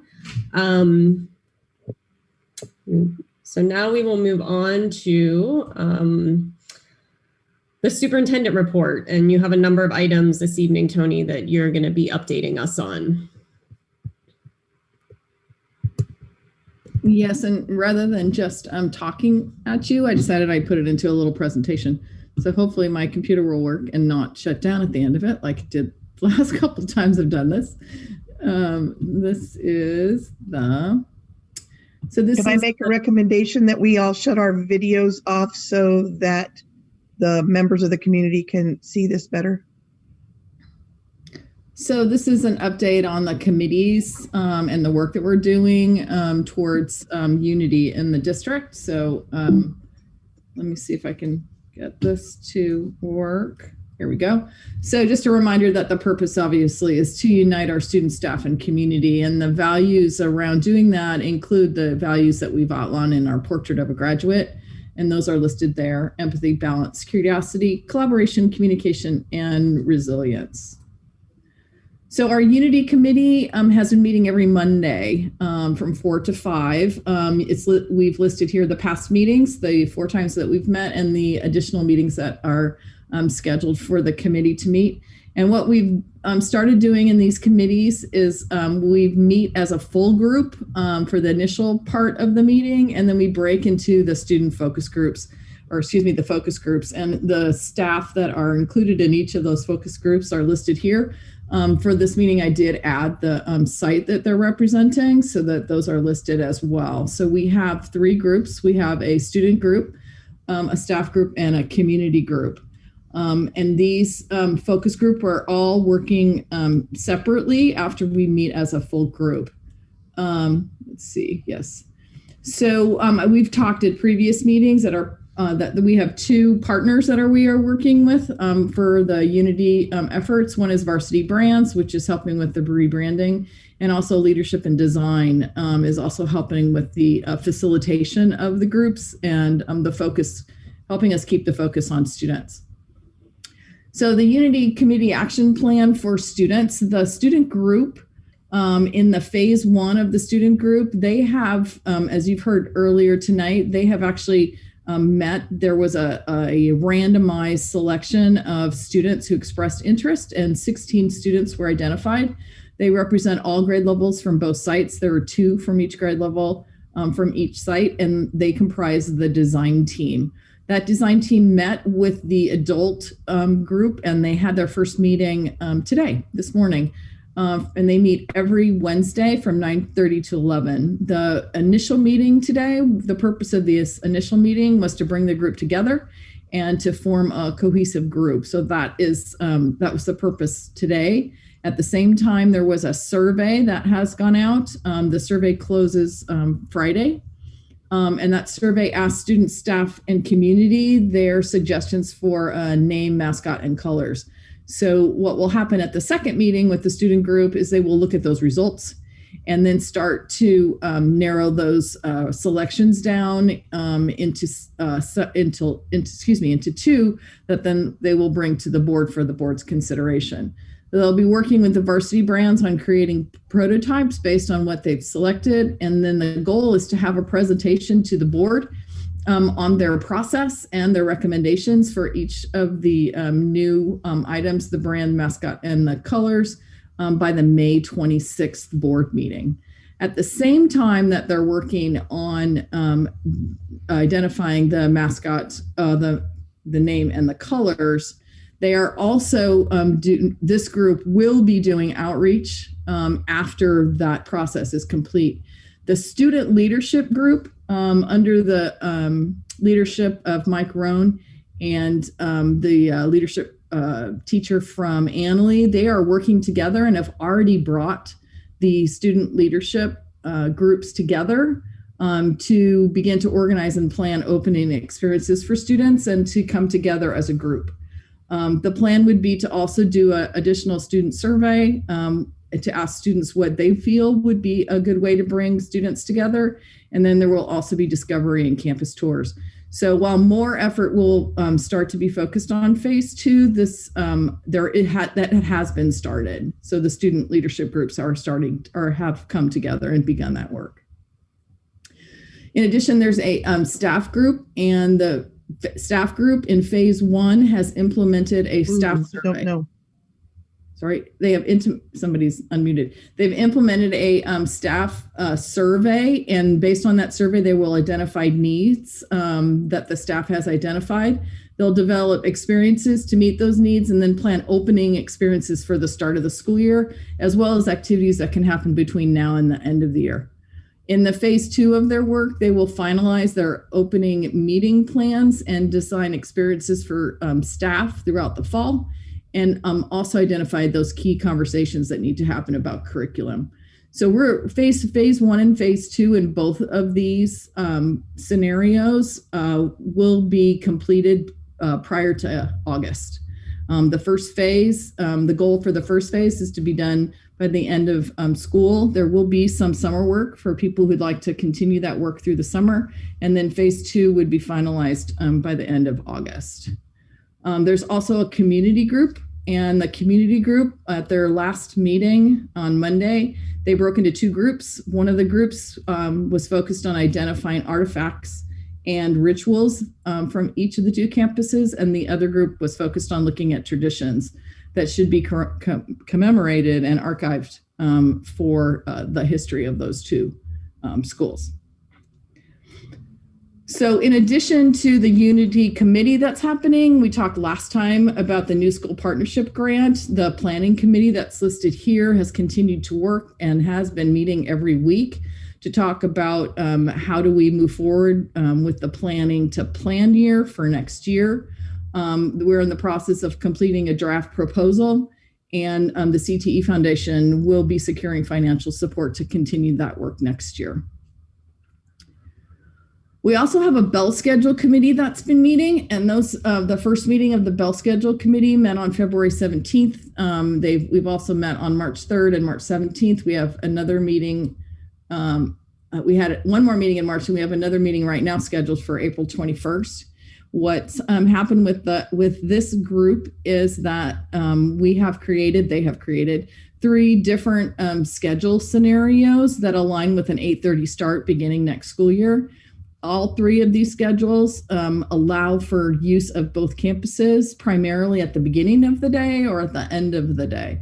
So that was part of the design of these schedules. Those 3 sample schedules have been sent to staff and students to get input on the schedules. Those results will come back to the team on the 21st. and we'll make refinements to that. The plan is then to resurvey both parents, students, and staff, and then be able to make a recommendation to the board in May on a schedule for next school year. There's the question of transportation continues to come up. I met this week with the West County Transit company, and what we discussed was several options for transportation. Of course, we talked about transportation to and from school for our El Molino families, so continuing the routes that currently exist for all of our families that live along the river area and up the coast. And those routes would continue to Annalee for next school year. It was estimated that the route from El Molino to Annalee would take about 15 minutes in addition to the routes that take students to El Molino. We also talked about providing shuttle service between the campuses for classes that would happen on the El Molino campus at the beginning or the end of the day. And we also, another conversation was about the possibility of offering a shuttle service for the beginning and ending of the school day for El Molino students, meaning that parents could bring students to the El Molino campus. The shuttle bus would pick them up there and transport them to Annalee. And then at the end of the school day, that shuttle bus could take students from Annalee back to El Molino to be picked up at the El Molino campus by their parents. We also had a conversation about continuing the activity bus that currently exists for some of our students who attend El Molino. And that activity bus would pick up students depending on where the activity or the practice has happened, because the idea is that activities and practices could still happen on both campuses, to utilize both of those fields, and that the activity bus would then pick students up from either of those campuses and provide them with a shuttle service home. I think people will remember that for this school year, the superintendent's budget committee had made a recommendation to eliminate all Annalee bus routes. The estimated cost savings of that bus service was around $80,000. My conversations with West County Transit were that if we were to implement these increased routes, that savings of $80,000 would be replaced with the additional cost for the service. So that the money that we saved by discontinuing Annalee routes would then be replaced with approximately $80,000 of increased costs that we had saved in order to provide these increased services. So it was about an additional $80,000 is what their estimate was for creating these additional bus routes. In addition to the conversations with West County Transit, I also have a meeting on Friday with the Sonoma County Bus Service. We've had preliminary conversations about the possibility of a partnership with them to provide the shuttle service between the two campuses during the day, since they currently operate some of those routes right now. So there is a possibility that we might be able to do that as a shuttle service option instead of, or in addition to, the services that West County Transit would be providing. And then the last committee that we talked about a little bit earlier is the LCAP committee. So we are in the process of creating a new 3-year local control and accountability plan as required by the state. As part of that plan, we must identify expenditures aligned with our actions, with our goals and actions and services. So the goal here in creating this plan is to unify all of the plans that we have in the district so that we're not operating plans in different directions. So the goal is to put together the portrait of a graduate, our unity efforts, our new school model, and then in the process of identifying needs of our priority student groups to that those would be included in this plan, as well as our COVID-19 and learning loss funds. So that's the goal, is to put all of this in one plan, and this plan, along with the COVID-19 fund plan, would come to the board in June. As a part of the LCAP process, the committee is currently conducting empathy interviews, and we'll reconvene in a week to talk about that data and identify what the needs and goals to be included in our LCAP plan. Okay, so that's the end of the presentation. I didn't know if the board had any clarifying questions.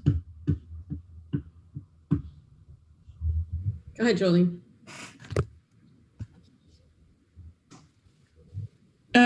You stated that the curriculum changes are happening in phase 2, or discussions about curriculum changes. Right. And I was just wondering how the teachers would have enough time to make those changes before the beginning of school in August, if there's any planning time or curriculum development time planned for that. Mm-hmm. There could be, but the plan for next school year is to offer exactly the same courses and curriculum that we currently offer for next school year, and then utilize the school year next year to have those conversations about how do we combine curriculum, how do we create different pathways. So the big curriculum conversations will happen throughout the school year next year. There's no plan to make significant curriculum changes during the summer for next year. Does that make sense? Yeah, I have heard questions about how some of the classes at El Molino don't really match up with the ones at Annalee, and how that was going to be handled. Mm-hmm. The plan for next year is to continue the same pathways that currently exist for students. So if you're referring to the, there's different curriculum, I think as most of you know, there's different curriculum for the 2 math programs. So the plan for next year is to continue with both of those, to continue with the pathway that is created for, that has been created for El Molino students at El Molino, and to continue the pathway that was created by Annalee teachers, and to offer both of those options. And we would spend the year next year talking, when we're on one site, having those curriculum conversations about how do we move forward, with the intention of continuing options for the students once they start the pathway. So it'll have to be a phased in approach, but all of those conversations would happen next year. Any other clarifying questions on any of the information? Lori? Unmute me. So just to clarify that, students who are currently taking the math classes at El Molino would continue with the teachers who had been at El Molino with the same curriculum, and there wouldn't be any change or any sort of problems with them having to adjust to a new curriculum in the consolidated school. That's the plan, and hence why the application for NCAA eligibility is not as problematic, because we plan to keep the same course curriculum as we currently have at both of those schools. And then we'll use the following year, the 21-22 school year, to have those conversations and make those changes. It'd be a longer amount of time to make the changes for NCAA. Okay. Briefly, I feel as though that could pose an issue in terms of contributing to some form of continued segregation between students between the 2 schools. So that's definitely something to consider. That I know, because at least in my experience, oftentimes you'll have a number of classes with the same group of students. If you're in a particular course, that happened when I was a freshman and I was in the humanities course. So yeah, just to note that might be something to look at. Yeah, we'll have to make a concerted effort to mix students in other ways. Mm-hmm. Yeah. Any other clarifying questions?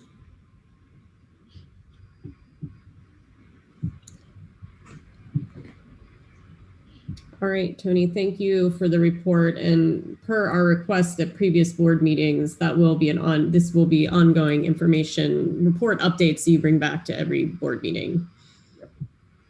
Okay, thank you. Mm-hmm. All right, now moving on to our discussion and action items. Let's go ahead and talk about education services. So we have consideration of approval of resolution number 20, April 2021, declaring the month of May 2021 Employee Appreciation Month for the West Sonoma County Union High School District. Can I get a motion for this? I so thank move. you, Lori. Second? I'll second. Thank you, Angie. And Tony, you want to talk about this item? Yeah, May, or a day in May, is usually set aside for employee appreciation, and we've, I think traditionally in the district, we've set aside the month. So this resolution is set aside to honor all of our employees during the month of May, and we'll be arranging some activities and ways of saying thank you during the month of May to our employees. Thank you. Any clarifying questions from the board? Any comment from the public? I was just gonna. Oh, did someone put their hand up? Do you have a question? We'll come back for board comment after. Yeah, thank you. One person has a comment in the audience, I think. Okay, 2 people. All right, looks like we have 2 speakers. How much time do we want to give for this item? Do you want to give the full 3 minutes? They can have their full 3 minutes. I think. What does everybody else think? Great, let's bring them in and give them their full 3 minutes. Oh, we have one more. Okay, and that's.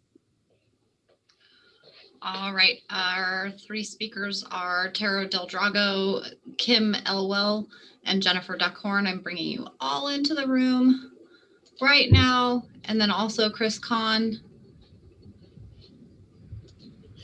Just give me a second to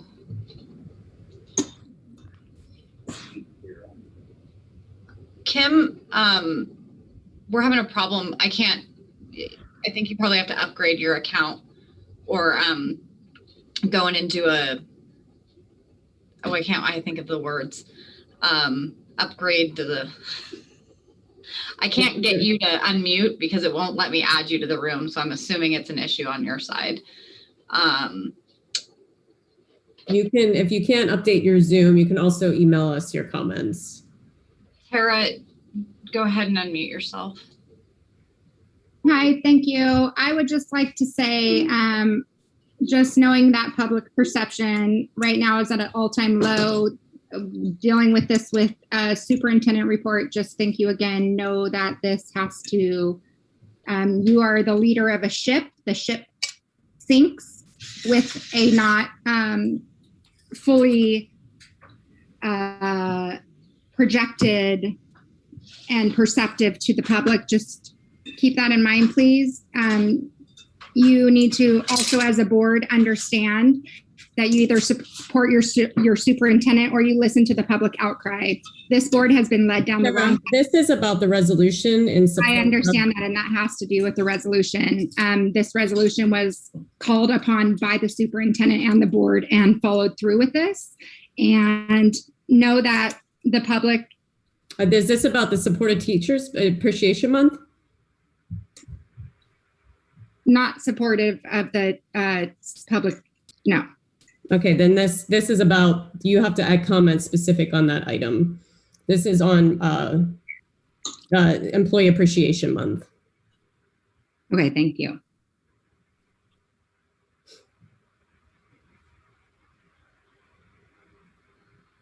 Thank you. Do we have another speaker? Just a reminder, this is, thank you to everyone. This is specific comments on the agenda on this agenda item have to address specifically around Employee Appreciation Month. Thank you. Sorry, didn't realize I was muted. Jennifer Duckhorn, go ahead and unmute yourself. Yeah, Kelly, so I have a question, and this isn't really about the teacher appreciation, because I thought that maybe I'd have an opportunity to ask Tony a question in regards to the county bus, situation. When is the appropriate time to ask that question? So you can email her questions. So that's a superintendent report. during the superintendent report, there is not public comment period. That's her opportunity to update the board. We have superintendendent report every month generally, so you should email her your questions. So just email separately. Yeah, email separately, or you could come to our next public meeting, of course, come and make public comment, but that's a little ways off. So my suggestion would be to definitely email her. Thank you. Okay, thank you. Yeah. Yeah, definitely. Thank you. Our next speaker is Chris Kahn, followed by Rob Best. Oh, Chris, can you go ahead and unmute yourself again? Too many buttons. Hard to keep it straight. Anyway, I really just want to let you know I appreciate the fact that you guys are looking into actually recognizing our teachers, and that you're doing something like this. They've all been through a hell of a lot the last year.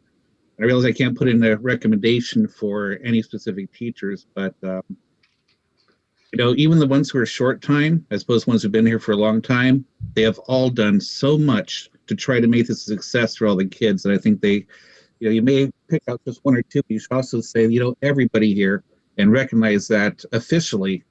Maybe like a documentation, a site saying, hey, thank you very much for everybody, that we can put up on both schools or all schools or whatever it breaks down to. Let them know that during this pandemic, all the teachers went above and beyond and are deserving of recognition. That's it. Thank you. Thank you. Next speaker is Rob Best. Good evening. Again, this is Heather Best. I wanted to also acknowledge the teaching staff at both high schools. I am the mother of a sophomore at El Molino High School, but there are some significant teachers at the Annalee campus at this time who were vital to his process in his junior high years. And so just district shakeup, they ended up at Annalee, and those teachers have been phenomenal. Also, I wanted to thank the teachers at the El Molino staff, and I sit 8 feet away from a 15-year-old who is trying to attend high school in our office. And so I get to overhear all of the things. I get to hear band class on Zoom, which incidentally, as a parent, is excruciating when you're having sales and marketing meetings. But on the flip side of it, this is what we're dealing with, and this is how we're managing. And so I have appreciated so much what the teachers are dealing with. They are dealing with, especially now, because now they've got a tripod in their classroom, and they also have a Zoom scenario, and they have been working. Some of them don't even like technology, as many of us don't. And so they have rolled with it, and they have done everything that they can. They got their jobs, and they chose their career paths in an effort to guide our children. And so this is not kind of what they asked for in the last year, but every teacher that I have interacted with has stood and handled it and rolled with it and done everything they could for our children, because they speak for our children and represent our children as a choice since college. That's what they chose in their lives. And so I appreciate so much that the board and that we as a community always are looking at our teachers and what they give to our kids and appreciating that, especially in small town communities like the Western Sonoma County area. It's so special that when El Molino started, the teachers and our sheriff and our boosters president and everyone was so excited. And even in the last, year that I've sat next to my 15-year-old boy, watching him go to high school online, I'm so impressed with his chemistry teacher and his history teacher. And I am just one parent of one child, and I know I represent so many people. So thank you so much to those teachers. Thank you to the board for recognizing those teachers.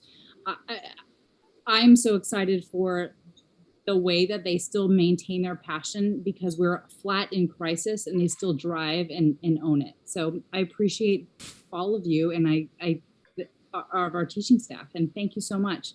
And I appreciate that the board is going to recognize that. So let's do that big. I'm done. Thank you for your comments. And our last speaker is going to be Leah Woody. Yeah, hello. Yeah, I'm just going to echo the last speaker. Really, this year has been so difficult. I do want to make a special shout out to the El Molino office staff. that has worked tirelessly and very, very short-handed because of all the cuts that have been handed down over the years. So Darlene, Gina, Sharon, new to the office staff. Also Bridget De Leon, putting up with me with the dynamics with scholarships and everything and donors. And I definitely want to put a shout out to Marilu Saldana. She's been amazing. She's been working overtime in terms of translating for our entire district. Even when she says, Leah, no, I'm not going to do it again. She does it again and again and translates. And so thank you, Mari. And thank you to the entire staff. Yeah, I also am thinking of Hallie Richards at Laguna. She shared a story today of, she was feeling like she's a new teacher and just so vibrant and wonderful and so alive and so much ideas for our students and our district. And she's like, she started during COVID. So why am I doing this? Why am I a teacher? And then kids coming on campus, she's like, oh, I remember now. And that's the way I'm feeling. And so I'm hoping we can, it's been a great week. And I just want to, thank everyone in the district for being here. But special shout out to my colleague, Marilu. Thanks for being such a great leader. Okay, thank you. So now we'll bring it back to the board if you want to make any comments on the resolution. Any board members? Angie, I think, did you have a comment you wanted to make? Or you here, Lori. We'll go to Lori first. Go ahead, Lori. In some of my worst nightmares, I've thought about how the teachers have been like the front line in all of this. And I do not know where they've gotten the energy except from their love and their dedication to the students. And I want to thank each and every one of them for what they've done in the last more than a year now. And what they're doing now is in terms of double duty.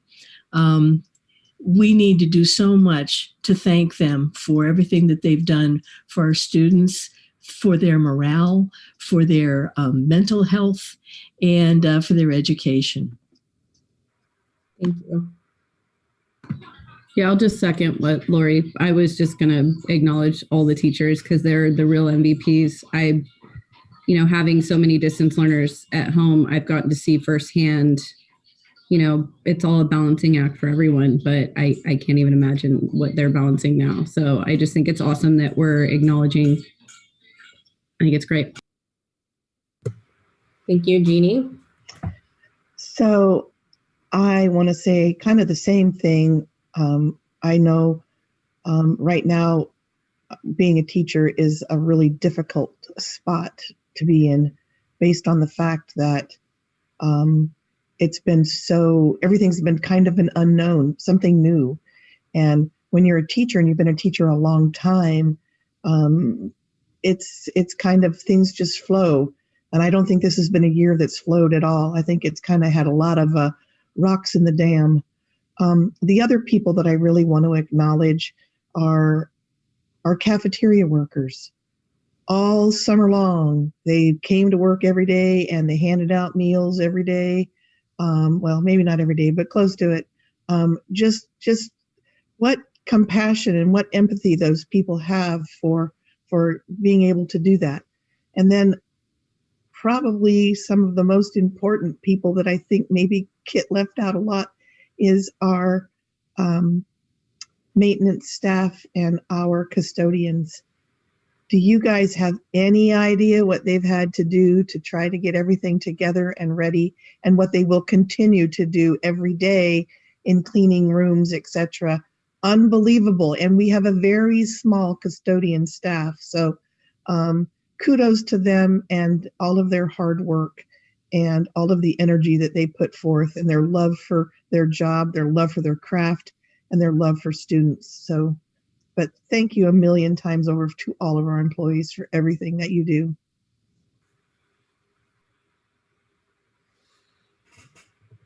Any other comments? Well, I just want to echo, we wouldn't have the amazing schools that we have if it wasn't for all of our staff who are there every day. And again, especially right now, being someone who has young kiddos and seeing everything that teachers and all staff are having to do to get this together. I know this is every year is our annual May is our annual appreciation month, but I think more so this year than ever. This is definitely well deserved, and we can't say enough for what everyone is doing. So let's go ahead and vote. We will. Julie, you want to vote? Aye. Jeannie Fernandez. Aye. Lori. Aye. Angie. Aye. Kelly. Aye. Satori. I think she might be frozen. Jeannie Broom. Aye. All right. So now we'll move forward with consideration of, Satori, do you want to vote on that one? Are you back? Yeah, sorry, I lost my connection. I know. Thank you. Consideration of approval of updated tentative agreement between West Sonoma County Teachers Association and West Sonoma County Union High School District regarding COVID-19 for the 2021 school year. And can I have a motion? So moved. Thanks, Angie. In a second. Second. Thanks, Jeannie. And then go ahead, Tony. So we had I want to say August, we met with our teachers union and developed a COVID-19 return to school MOU. And since that time, we haven't had a chance to come back to school. So as we were approaching our target start date of April 12th, we met again with the teachers union or the certificated union to talk about any updates that needed to happen to the MOU before we began back to school. So what you have tonight is a very similar MOU to what we had in the fall, with a few minor updates, and it's coming back to you for your approval. The teachers union has already, actually they decided they didn't need to do a formal approval because there weren't significant changes, but we wanted to bring it back to the board for your review and approval. If there's any questions. Any clarifying questions from the board before we open it up for public comment? Angie? I just had a quick question. I know there'd been talk about the 6 foot social distance or the 3 foot. I'm trying to look in here to see. I don't remember. It's in the MOU. It's 6 feet unless the conditions or what is stated by the current conditions. Our plan, what we've done in classrooms is most, if not, I think all. Jenny, all classrooms are at 6 feet distance. If there are classrooms where that needed to be less based on the number of desks in the classroom, it was done by agreement with the teacher. Okay. Correct. Mm-hmm. Any other clarifying questions?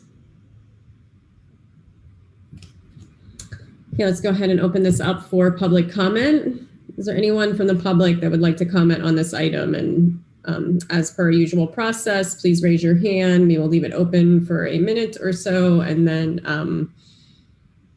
we'll go in. Okay, seeing none, we'll bring it back to the board for another opportunity if anyone has any comments in addition to the clarifying questions. All right, let's go ahead and vote. Julie. Aye. Lori. Aye. Jeannie Fernandez. Aye. Angie. Aye. Kelly. Aye. And Jeannie Broom. Aye. And Satori. Aye. All right, thank you. So now we'll move on to our next item. This is not an action item. This is a first reading of recommended revisions to from CSBA March 2021 updates for board policies and administrative regulations. So this is a semi-routine item each quarter. The California School Boards Association sends us updates to board policies based on revisions to education code or law. So this section of policies and regulations, that's what these updates are for. They're based on revisions. So staff has reviewed them and they're presented today for your review as a first read. They'll return at our next board meeting for approval. Okay, any clarifying questions for Tony before we open it up for public comment? Okay, is there anyone from the public who would like to comment on any of these policies? Okay, bring it back to the board. Are there any additional comments on this item beyond any? Okay, Julie, oh no, this is an action item, sorry. Moving on, we will bring this back to, we'll bring this back next month. And usually your habit in the past to bring it back on consent. I'm not sure. Yeah, you can bring it back on consent. I was going to ask, can we bring it back on consent? Is everybody okay with that? Yeah. Okay. All right, now we have a first reading of proposed curriculum adoption for English and social studies courses. Tony. So tonight what we have for you is the result of a lot of work by our curriculum committee. So a big thank you to the curriculum committee for working on this list. What became apparent was that there were several books that were being used in English and social studies that had not been brought forward to the board for their official approval. So when we looked back through our records, it had been a while since there had been a curriculum update or approval of curriculum for these kinds of books for English and social studies. So the committee compiled the list of all of the books that needed to be approved. And you can see that it's quite a long list initially. So our plan is to bring it to you today as a first read, and then to have it available at the district office per our board policy. All of these books will be available for the public to view at our district office for the next month. And these will come back to the board for consideration of approval at our second meeting in May. So we'll give the public enough time to be able to review all of these books prior to the board considering approval. Any clarifying questions from the board? Okay, we have a comment from the audience. So any other additional comments? Give it a second. Okay, anyone who wants to make a comment, thank you. Raise your hand. We'll give it a second. All right, so we have 4 speakers and we'll end at Mary Bracken. How much time do we want to give the 4 speakers for this item? Is that 2 minutes? 2 minutes? 2 minutes? Does 2 minutes work for everyone? And Lori, is that good, Lori? Angie, again, yeah, okay, 2 minutes.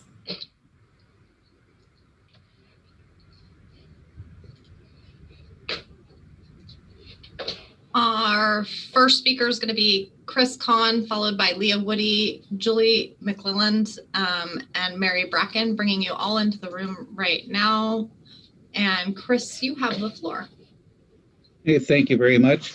I had the opportunity, fortunately, to take a look at this list beforehand, and I must just say I'm a little on the disturbed side. My understanding is the board is supposed to provide books that are on a balanced curriculum, that are objective and are not discriminatory. Unfortunately, I see a lot of books on here that are extremely inappropriate or extremely racist, and basically they teach hate, they teach guilt, and they teach decisiveness. Specifically ones by Reynolds, Kendi, Sherman, et cetera, et cetera. I have some serious concerns on these. I have read these before. I'm very familiar with the works of these authors. And at a time like this where we're having challenges in our society, putting books like this out there, I mean, I'd like to know where the books of the key thought philosophers of our past are. They used to be on here in the past, like Locke, Hume, Bacon, Smith, Descartes. I don't see any of those in this list anywhere. So I'd like to say that I'm a little concerned about this. Also, my understanding is that we're supposed to have, we have potentially have parents, guardians, participate in this committee, putting these together. So I'd like to say, hey, I'd like to be a part of that if possible, and give some aspects that may actually be able to broaden our children's horizon instead of taking them down a, hi, this is how it is path. So that's it.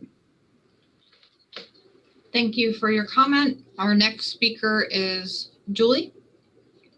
Hi, this is Julie McClelland. I'm a librarian for both the schools in the district, and I help check out the reading books to the students. I must say I am super excited about this list. I want to address Chris. The other books are still being used. This is just new books. And these are top-notch books that are being talked about in the library world, in the young adult publishing world. I kind of have my finger on that. And I want to say great job for trying to bring a variety of voices. I'm just so excited to have a variety of books. These all have solid reviews. They can be looked up on, Published Weekly and School Library Journal and Library Journal. These are just excellent books that would really bring a fresh perspective that maybe hasn't been brought before to the classroom. And I just really appreciate it. I've gone to lots of author events and listened to these people speak, and I am very impressed with them as writers and as people, and just trying to educate a generation as we're trying to change a mindset in a way that I think is fresh and really beautiful. So I would be happy to share my picture of me with Jason Reynolds at ALA. It's pretty great. Thank you. Thank you, Julie. Next speaker is Mary Bracken. Good evening. Thank you, Julie, and thank you, Chris. And I appreciate the fact that there is a wide diversity of authors and points of view represented in this list of books. These are books that are also endorsed by the California Teachers Association, as well as the Instructional Leadership Course, Stanford University, the University of California, and others.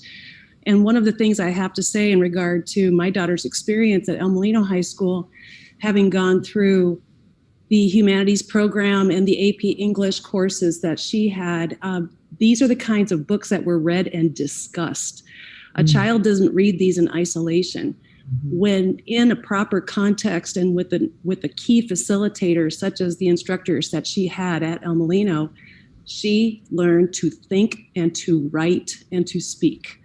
And I strongly believe that Descartes and Bacon are still embedded in the curriculum. They're never going to go away, as well as we've got these new authors and new points of view that have to be heard in our multicultural society. So thank you, Curriculum Committee, for putting this list together, and I completely endorse it. Thank you. Thank you, Mary. Last speaker is Leah Woody.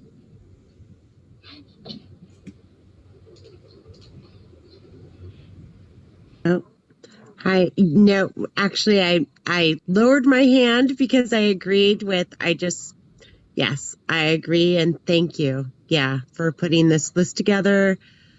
Completely agree with Miss McClellan, and so thank you. Yep. Thank you, Leah. Thank you. All right, so we'll bring it back to the board for any additional comments. All right, this is a first reading. Kelly? Jeannie? I just wanted to say thank you to all of the speakers for giving us your perspective. I'm going to tell you, I think it's one of the first times when we've had a list of books from the curriculum committee come forward that anybody ever said a thing. So thank you to all of you. And I appreciate everybody's perspective. And that's what kind of makes the world go around, is that we all do have a perspective. So thank you. I think that was refreshing. Mm-hmm. Okay, so no action where this isn't an action. So is this something that we want to consider for consent next time? You can. It's up to the board. So we'll have public, the public will be able to view these at the district office, and then we can bring back any comments or questions at that time. Okay. Thank you. All right, so now we have discussion and possible action on external board communication protocols related to high school consolidation. Tony, do you want to introduce this item? Yeah. So there's been, obviously that we've had many discussions about communication and how do we communicate, how the board's making decisions, especially related to high school consolidation. And so I think we wanted to have a conversation about how we wanted to move forward in terms of putting communication out. So this is open for a board discussion, and then I'm asking for direction in terms of next steps. Yeah, and I think just to add to that, we recognized that our current governance handbook addresses communications like via email. I mean, communications like that, we have the president as the board spokesman, we speak on behalf of the board, but we don't have anything specifically in there related to just letters that we might want to send out to the community, and recognize that, we're making a lot of, there's transitions that are happening right now, and it's important for the community to be aware of the board making decisions and actions, and then how do we communicate out that to the public. So I think the question is, knowing that sometimes we want those to be done in a more timely fashion than, in a board meeting might happen. What do we want our protocol or process to be for how we might be able to develop some of those communications? And it's directly related to the handbook, because we don't have anything in there related to our governance handbook around how we might want to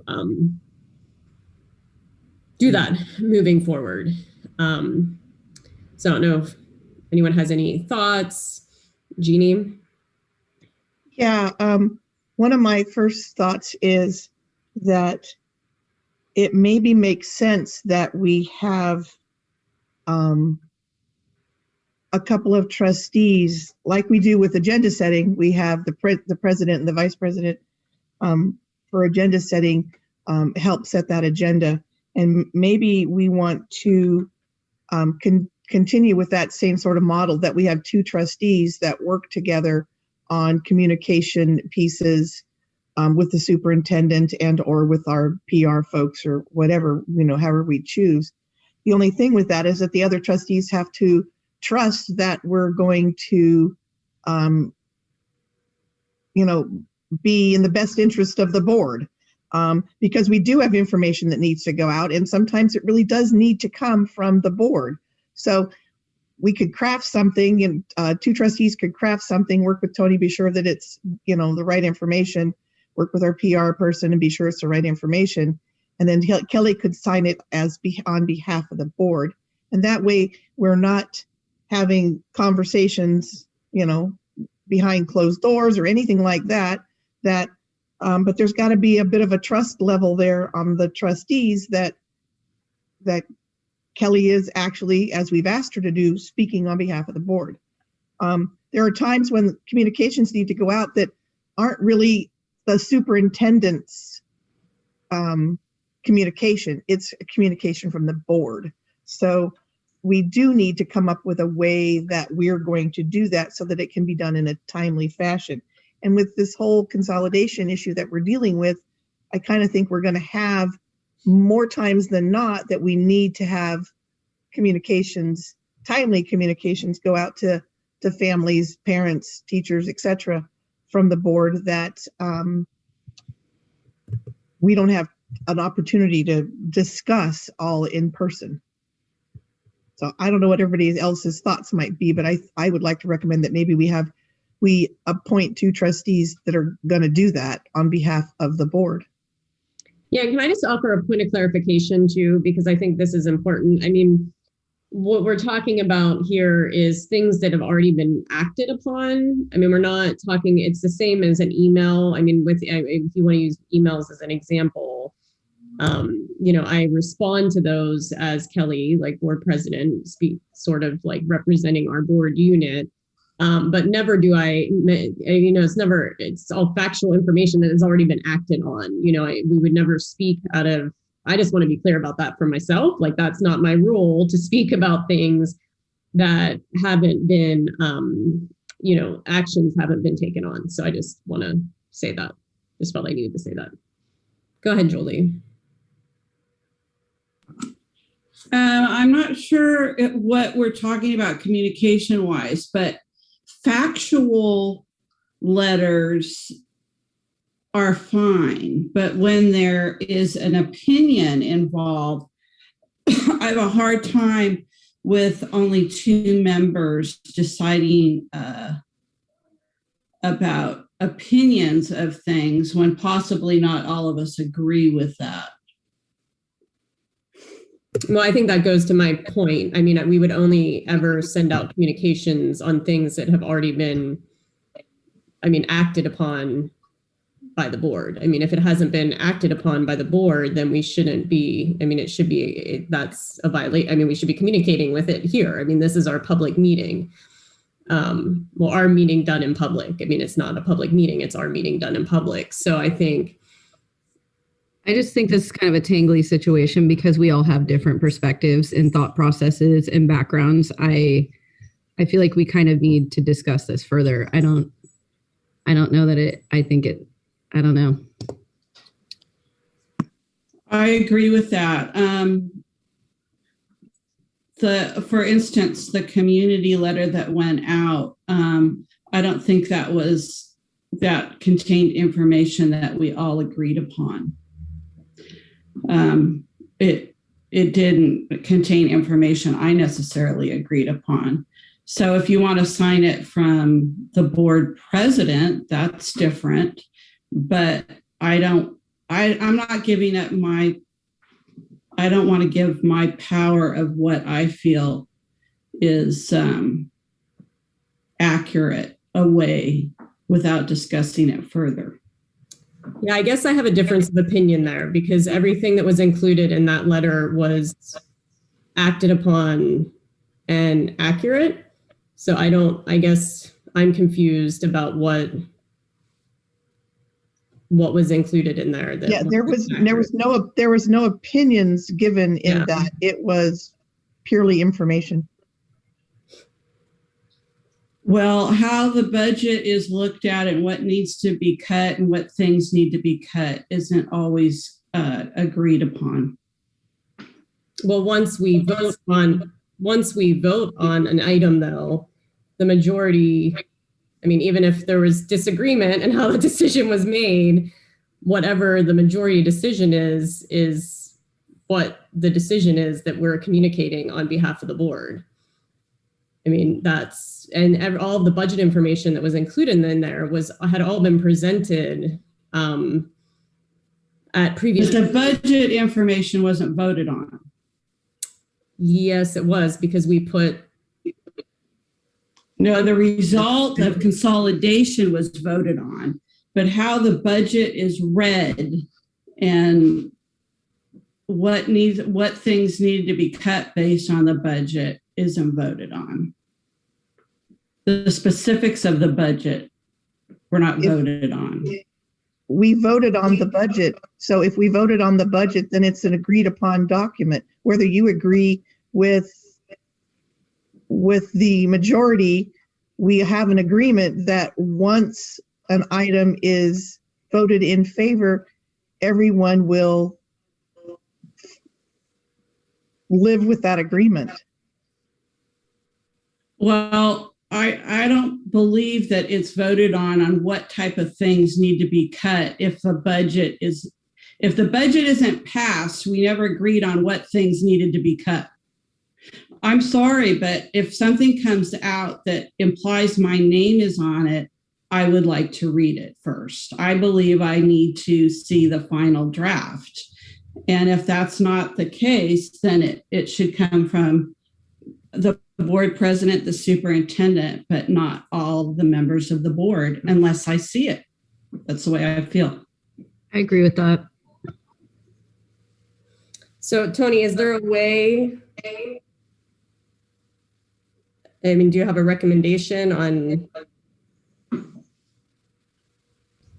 what we could put in place around protocols and not be out of compliance? Well, I think if the board wants to put together a letter, then it would need to come here. Because if everyone wants to see it and approve it, the only way to do that is to bring it here to an open session to have everyone look at it and agree to it.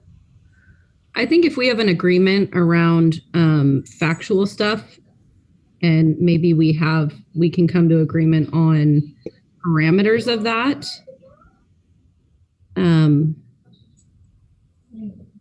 Yeah, I don't know that we have agreement on that piece though, because what I would look at that as is anything that we voted on, and I don't know that Julie is in agreement with that things that we voted on should actually be included. Mm-hmm. Jeannie Broom? In my interpretation of the letter, it did include language that would suggest a consensus, and that was trying to justify a vote. And since I think the vote was not unanimous, so I think you cannot say that everyone's intent was the same. I think if it was just maybe a report on what happened at the board meeting, just a breakdown of the decisions that were made, the votes, what was voted on, that might be simple enough. If it was put into broken down language that could be viewed as completely objective and just a review of what occurred. Interesting. Because there is in the governance handbook, it does state that when the board votes and votes in favor of an item, that the whole board is in agreement and will live with that decision. That is an agreement that we have in our governance handbook. So it also says it will stand behind it. Correct. Mm-hmm. Yes, it does. Mm-hmm. So sounds like we may need to spend some more time as a governance team talking about the protocols and what our agreements are in terms of that aspect. Yeah, I mean, it sounds like we may need to revisit many items that are in the governance handbook. I mean, we may almost just want to bring this back as, because now I'm questioning if people feel comfortable that I'm even emailing people back at times. Well, that's what I'm wondering. We have an agreement that the president is the spokesperson. So Kelly is the one that's supposed to be emailing everybody back, and we're supposed to just be saying thank you so much for your emails, and allowing Kelly to do her job, which is to be the spokesperson of the board, so that we aren't sending mixed messages. And my only other thought would be is that a letter, I mean, if Kelly is sending emails on behalf of the board, then what's the difference between sending emails on behalf of the board as the spokesperson, as being the spokesperson, and sending out a letter on our behalf? Somehow we have to communicate stuff, folks. Yeah, I definitely don't want to stonewall our ability to communicate, because I think that there needs to be better communication, and I don't want to stonewall that effort because I feel like there needs to be a lot more. Mm-hmm. I mean, I can certainly, as superintendent, I can certainly put out weekly emails in terms of how we're doing and where we are in processes. So that's not an issue. But the issue comes if the board wants to make a statement. And if the board wants to make a statement, if you're not in agreement, that can come from the board president and the vice president, then any joint communication from the board would need to come to an agendized meeting so that the board can agree on what the letter would say. But at this time, I can certainly send out updates, just factual updates about where we are with the Unity Committee, what the other committees are doing. I can certainly do that in terms of keeping the community updated on where we are in the process. But if there's something that the board wants to issue in terms of a communication, I think we'll need to meet and set some agreements about how that would come out. I feel very comfortable, Tony, with you giving information weekly about what's happening. I also feel comfortable with just recording or giving out information about what the board or how the board voted. Mm-hmm. But I think that letter that went out to the community went further than that. And that's where I had the problem. Got it. It wasn't just this is how the board voted. Mm-hmm. But I feel very positive, Tony, about you giving out information on a weekly basis of where we are in the process. I think that's a very good idea. Lori? I think that I agree with Julie that going forward it would be very, very helpful to have weekly updates to the community on where we are in the process. And it would probably allay a lot of the concerns and misinformation that is out there that's making the whole process even more tangled than it is by nature. Yeah. The other thing, I have a question just to clarify. Sometimes I receive emails from constituents that are, as I can see, addressed to me specifically. And I try to respond to those with factual information. If I don't have the information, I will email Tony and Kelly and vice versa to see if I can get an update so that I can respond.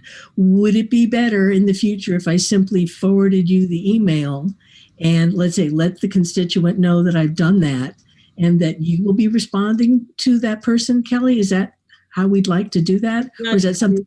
I mean, it's kind of the process. And again, it might be that we need to revisit the governance handbook. I mean, the process is that, yes, like it should be forwarded to me with just a note that, any questions that need to be answered, the board president will respond. And again, I'm feeling there might be question around that because now if you're questioning, I mean, it's not much different than the letter that went out. So I'm questioning, I don't know. I don't know where I think maybe we do need to come back and revisit the governance handbook because it sounds like Tony, send communications, but I think we may need to talk about as a leadership group,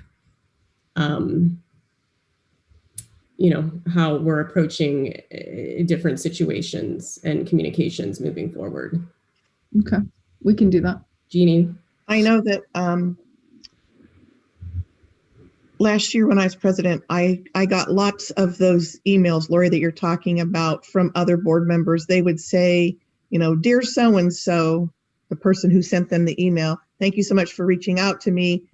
I'm forwarding this letter to Jeannie Fernandez, our board president, so she may respond on behalf of the board, as is our board agreements.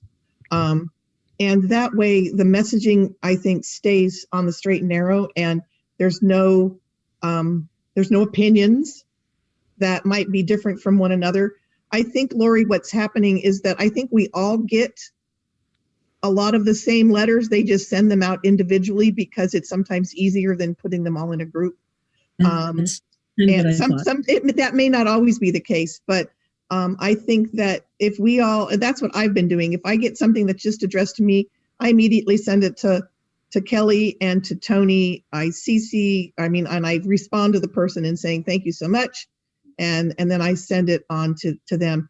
That may mean that they're getting it 2 and 3 and 4 and 5 times because somebody sent it individually. But I think that's better than us making our own statement. I think it can get misconstrued, and I think it can get confusing that we might all be saying something different. And I think one voice is a much better alternative, in my opinion. So we are governed under Robert's rules too. So it is, majority, it is a majority vote. I think that's where we need to revisit the governance structure because we do have specific things outlined in the governance structure where, as it states, like if we have a 3-2 vote, even if you were not a part of the majority, you will stand by the decision. So I think we'll add this onto a future agenda to talk about, but we do have I think we have a couple people that want to make public comment too. Yeah. So just so for my direction, I will begin issuing weekly updates to the community. I'll send it to I'll send it to staff and to parents so that they get those weekly updates, and then we'll agendize a review of the governance handbook to talk more through the issue. Yeah, and I think it's important to include some external community partners on that list too as well.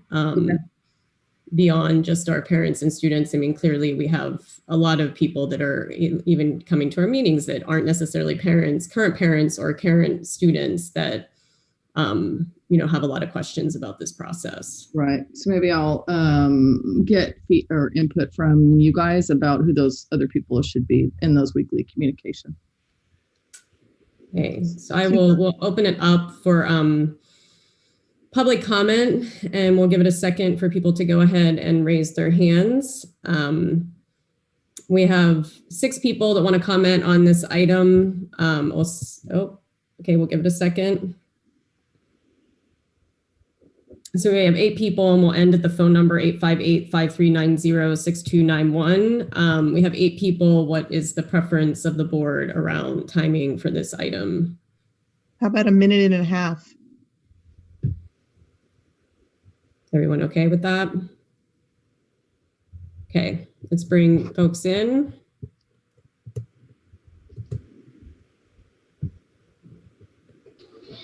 All right, sorry. Our first speaker is Tara Del Drago, followed by Jesselie Mills, Adam Parks, Alana Thistle, Lynn Gleason, Gillian Hayes, Leah Woody, and then the 858 phone number. I'm going to let you guys in all kind of at different times. Tara, you have the floor. Hi, thank you again. I just, again, want to say, and I was in the midst of making a email right now, but transparency is key here, you guys. I'm sorry.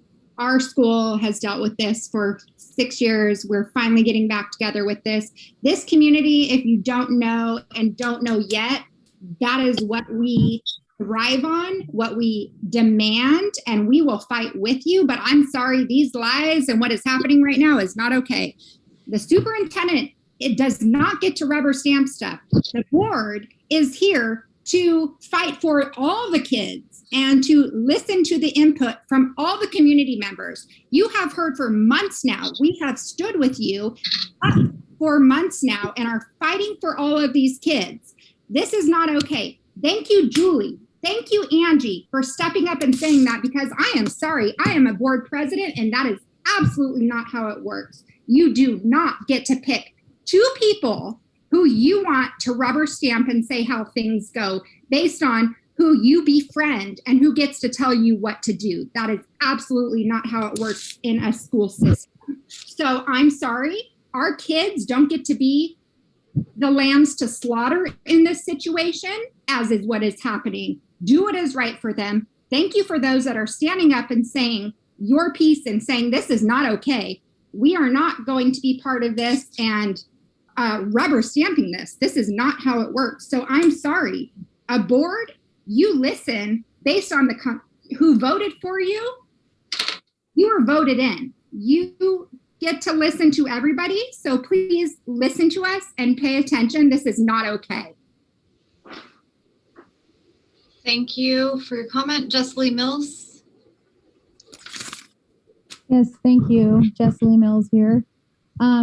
So echoing kind of what Tara just said, I have concerns about the way the board is handling their communications to the public.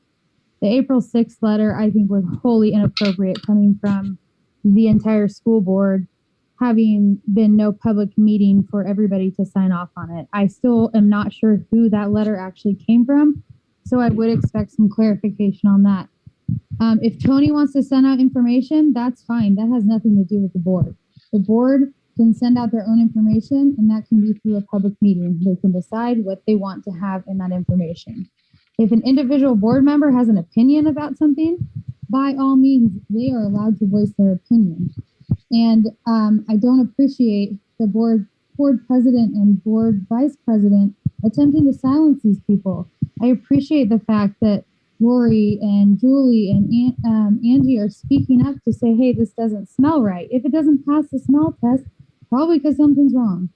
So please, I think it's a great idea to revisit the governance handbook because I've read emails from Tony from all the way back in August where she's sending out board reports to board members, and in those letters, the reports, she's talking about communications that her and Kelly had with members of the public, specifically the coalition regarding consolidation, but that's a Brown Act violation. It's essentially communication via email. The email goes to 2 board members, but it's discussing a communication that occurred with another board member. So I think that does need to be revisited, and I think this is, I think it's just crazy that at this point, these letters, things like this are getting sent out without the full board's consent. If it's going to be from Kelly, let it be from Kelly. Thank you for your comments. Next speaker is Adam Parks. Good evening. I have said this individually to a number of people on the board and to Tony and whatnot. This board there's one thing that this community can probably agree on right now, and that this board has a massive public perception problem. Whatever your feelings on consolidation and rebranding and renaming and whatnot, the communication and more importantly, the marketing that is coming from the board and the superintendent is lacking. I don't say that to be rude or disrespectful at all. You don't have time. And the lack of time is key here. It needs to have an outside perspective in terms of how it's presented to the community. It needs to be in layman's terms. It cannot be, here's the Brown Act, go figure it out. It cannot be, here's our governance book, you guys go look it up. It has to be put into layman's terms that the community can understand. For example, if there is a rule that the board trustees, when I send a letter and I send it individually to all 5 trustees, that only Kelly can respond, and that the other trustees can only send out the boilerplate that we usually get back that says, thank you for your letter, I appreciate your concern, then that would be awesome to know, because right now everybody in the community feels slighted by everybody that sends that boilerplate response out, because I didn't know before tonight that was a rule. That is the kind of marketing perception that you're fighting an uphill battle against in the midst of all the other crap you're dealing with. I love your service. I appreciate you guys being there. I know how hard you work and I know how much you care. But take advantage of some of the outside resources this community has offered you and get some help with marketing and with putting the information out there in a timely and community sensitive fashion, not just the boilerplate long letters like we've seen. It would be a huge help to the community and to try to start the healing process at some point. Thanks. Thank you. Next speaker is Alana Thistle, followed by Lynn Gleason. This is Clay. Sorry, I was using my wife's phone. I guess I am encouraged to hear some of the individual board members still speak. And that is the intent of the board. Censuring it by using just the president or the vice president, is a total miss on communicating with the public and actually using what a board is supposed to be. It is supposed to be individuals, who can represent their constituents and then speak, in an open forum, to the public and make sure that what they're doing, they're doing forthright based on analysis and data. The letter that you guys sent out, highly disappointing. I brought up to Kelly and to Tony some of the errors in the letter, and the best you could do is tell me it's a typo. You're really sinking yourself. Do better, start over. And, Adam touched on it and he was right. There isn't enough time. You need to make more time, see if you can flex the COVID money, look back at some of what the other budget alternatives were, right? Take the time because it ain't working. You really got to slow down, look at the individuals and do it right, so stop, do it better, please. And communicate as individuals, right? And if you're going to speak for the whole board, vote for it and do it. Thank you. Next speaker is Lynn Gleason. Thank you, Clay, for your comment. Hi, Lynn Gleason. I just want to emphasize that the community does need to get the communication. And when I'm hearing things second and third hand, it's not always accurate. So I really encourage the board to be communicating with certain public members, like, for example, the Anley alumni, Al Molino's alumni, to be able to make sure that the information is coming directly either from Tony or from the board, and that it's clear. Because if I go off what I'm hearing online, I'm getting the wrong information. And that's the last thing that I really want to have. I want to be well informed so I can have my opinion and my decision. Thanks for the time. Thank you for your comment. Next speaker is Gillian Hayes, followed by our last speaker, which is 858-539-0291. Gillian, you have the floor. Can you hear me? Yes, we can hear you. Here's the deal. We deserve our 3 minutes to speak. We are voters. We are your constituents. This minute and 30 is absolute crap. I was up till 12:30 a.m. on my City of Vallejo meeting last night so I could listen to my public. Knock this crap off. You signed up for it. Do your jobs. Adam Parks, I finally agree with you for one time in my life. This is a rushed process. Board, you need to listen. You need to slow down. You need to hear the public. Stop and slow the process over the next school year. Because if you don't choose to do it now and listen to the public, you'll have to do it by lawsuit. So do the right thing, save face, and do it now by listening to us.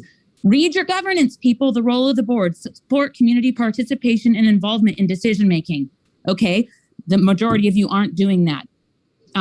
Don't pursue personal agendas. There's problems with that. Don't create surprises, problems with that. Role of the superintendent. Build a positive environment throughout the district, not just Annalee. Role of the superintendent. Don't assume board responsibilities. But the communication came out without the board's support. Don't create surprises. You guys aren't following your own governance. If you're in this role, you need to follow. Staff, you need to know and you need to be able to help the board implement the governance. If I sent an email as a city manager to my community representing my city council, I would be fired. That is absolutely unacceptable, and I won't take it. It violates the Brown Act, and you all should know better. And if you don't, get legal counsel. Fix the errors in the email, resend it with the whole board support, not just one or two people, and don't take my access to board members. I vote for them. I can speak to any of them at any time on their personal advice. Period, end of story. Get it right. Thank you for your comment. And last speaker is our phone number. If you could state your name for the record, please. I don't know if that's me because it is you. I'm on my phone. Okay, great. This is Galen Sword. And I really just want to say that I appreciate Julie and I appreciate Angie speaking out about the problems with the letter that was sent out from the district. It was a misleading letter. There were statements made in the letter that said that there was 93 elective sections that would possibly be cut. When in the March 10th board meeting, the CBO stated that the number of sections needed to be cut if consolidation happened in 2021 was 9. And if it was delayed by a year, then 11 sections would be lost. That's very different than 93. It was a misleading letter. And that is what your board members are confused and frustrated about because communication is going out to the community that is untrue. The letter states that you would have to cut all of the sports teams if we did not consolidate. Are you thinking about the fact that you have just cut 50% of the sports teams available to these students? That 50% of these students will not be able to play because they're going onto a team that is so large that those not star players will now be sitting the bench. You are making decisions on behalf of the entire board that are not the opinion of the entire board.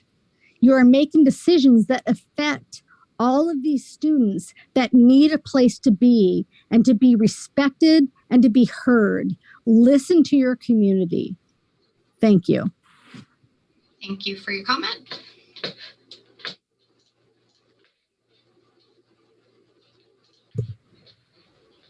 All right, we'll bring it back to the board for any additional comment.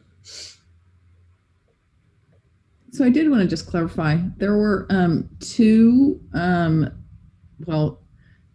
mistakes, typos that happened in the letter. And it was specifically under the section that said cut to a 6-period day.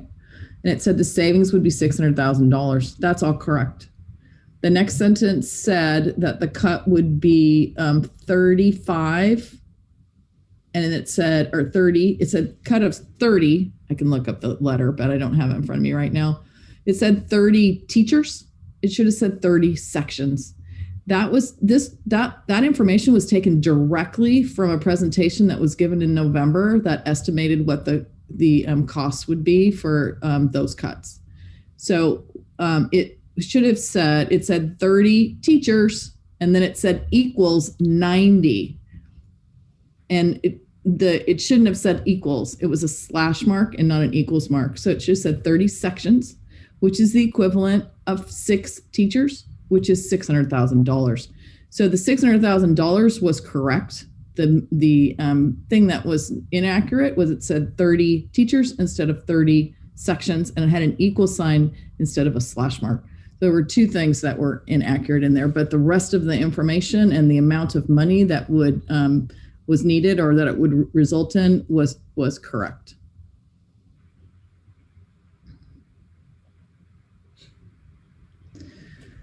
Thank you, Tony, for clarifying that. Yeah. Did you want to, are you good, Tony? Yeah, I mean, I guess I'm misunderstanding. Angie, I didn't understand that you thought the letters had inaccurate information. I've never made that statement. Okay.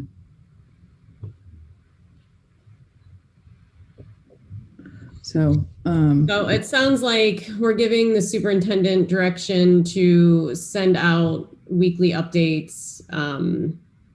We will bring back the governance board packet handbook to have more of a discussion and review. I know we did review this a few months ago, but we'll bring it back to our board meeting and review the elements again and have more of a discussion on the other elements to make sure that we're all still on the same page about our governance structure.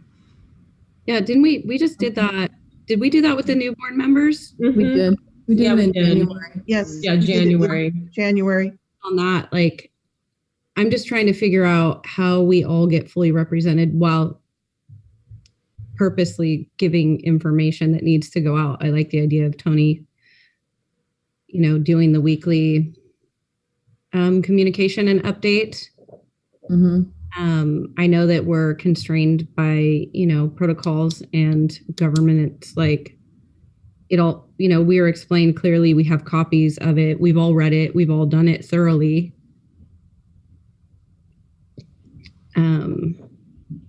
I don't know if it's just that we're all in uncharted territory and there's no set protocol on how to navigate this. And I know I can speak for myself. Everything's like a huge hot button. Like I can't even recall last time I was under this much stress or duress. And,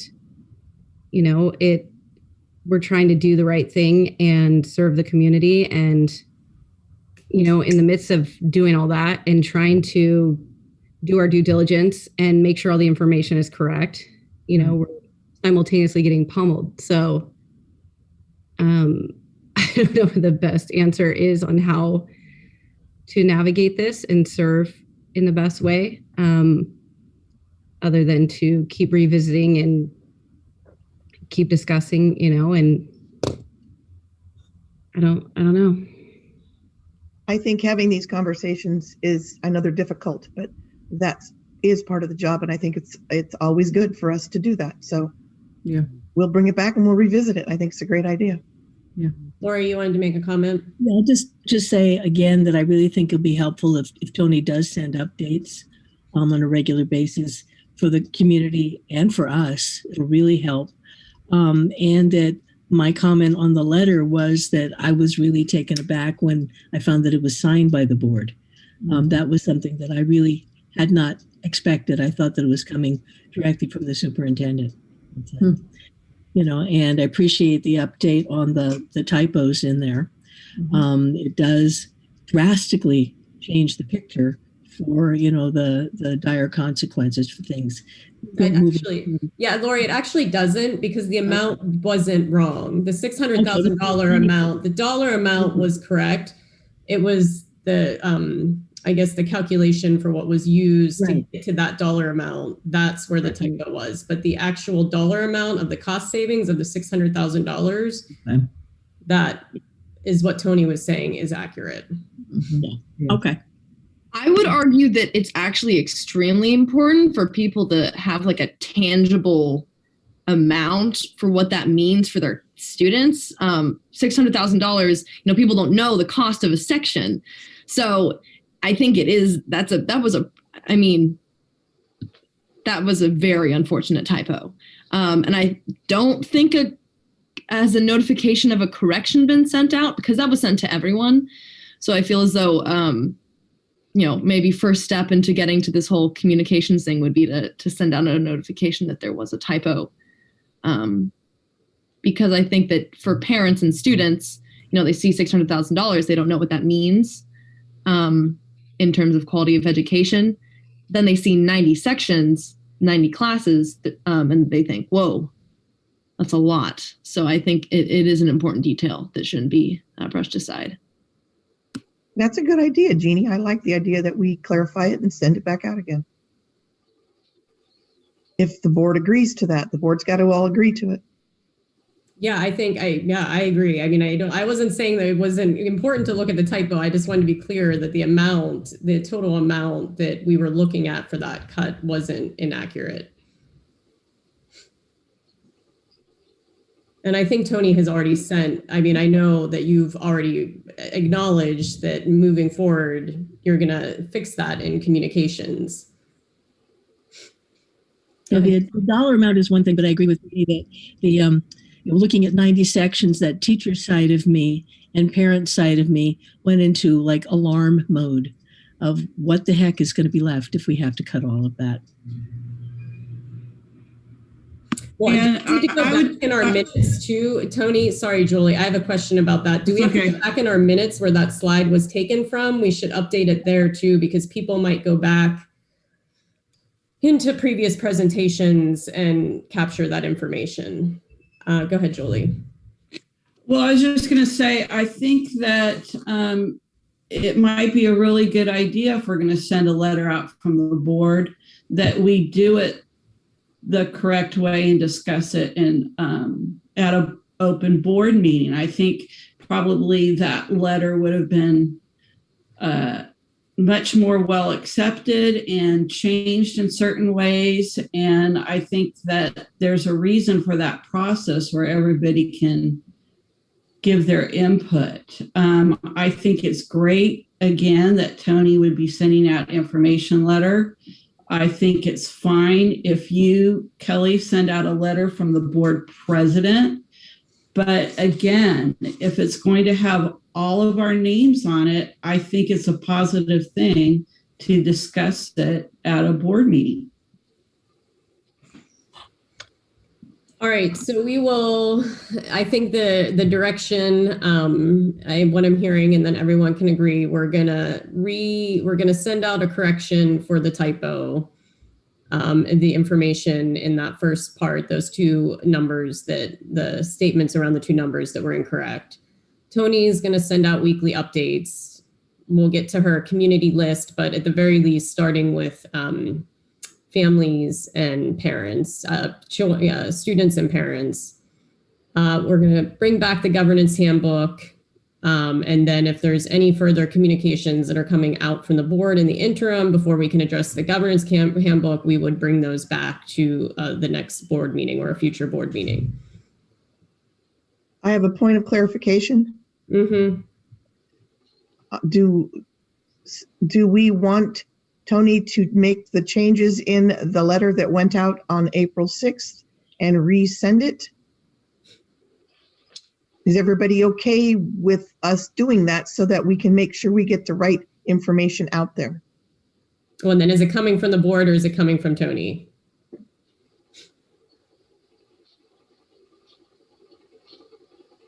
It has a different meaning if it comes from me or if it comes from the board. It really does. It does. It has a huge difference in a meeting. It means the board is speaking.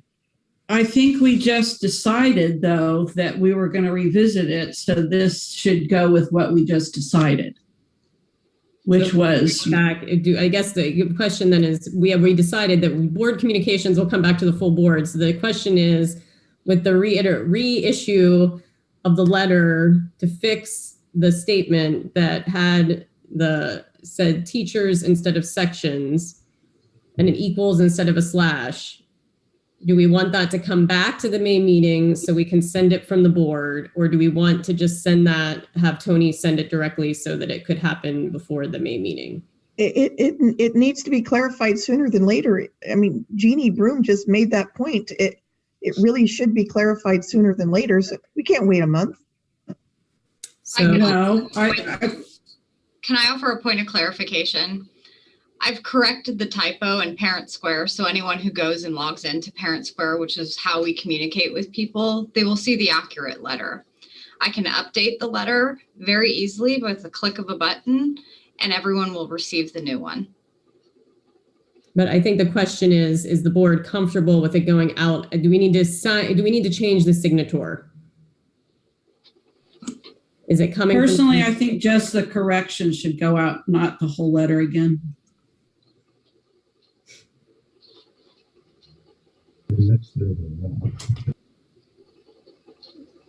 That doesn't put it into context, I'm afraid, though, Julie.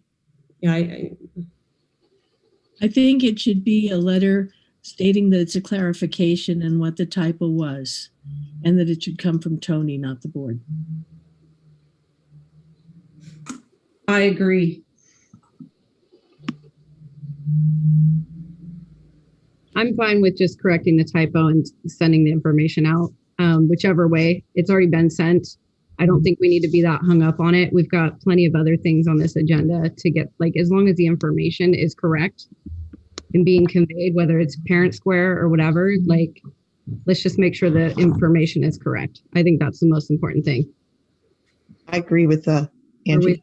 We're spending a lot of time. I feel like Ted right now. We're spending a lot of time. Not that we want to rush through anything, but we've got a lot of other important things to discuss. And the information needs to be corrected, or it needs to be correct. So let's fix it. Okay.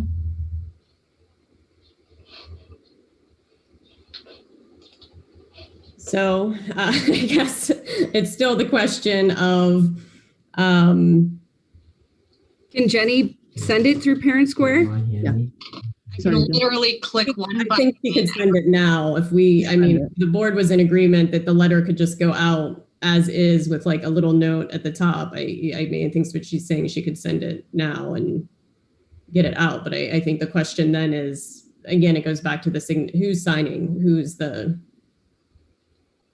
It's already gone out. It's already been signed, so it doesn't make sense to now to change that. I think that doesn't work.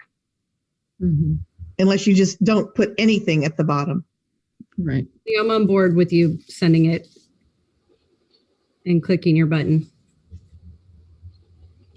I just think that there should be just a explanatory statement at the top of it saying, this letter was sent out on whatever date. April 6th. And that information in here has been, or an error that was in here, a typographical error has been updated. Just so and maybe highlight. You could yellow highlight. Are you able to highlight in the? No. What happens when you send a message through Parent Square and you update that message? I can update it so if anyone hasn't read it, they'll read the new version first. If they've already read it, when we update it, if I do a push notification, it will send everybody a notification and it will say there's been a change to this message. It won't say it exactly like you are looking for, but we can modify it that way as well. Okay. Just as long as people know that it's not the same exact letter being sent a second time, that there is new information in there that they should be aware of. That's the only reason, because otherwise people may be thinking, why am I getting this letter again? Right.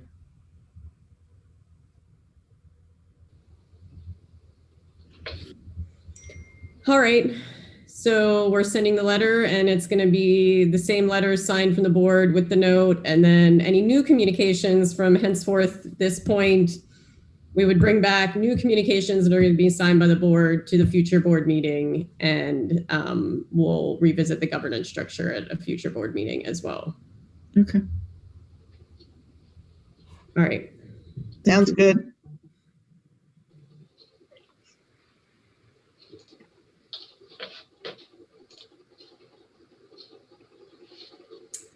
All right. Moving on to We business. actually have public comment on this item.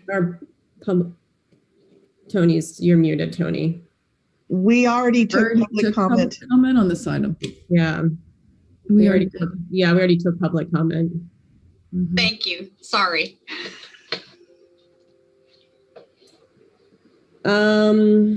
Business services, consideration of approval of monthly budget updates for 2021, and we need an action on this item.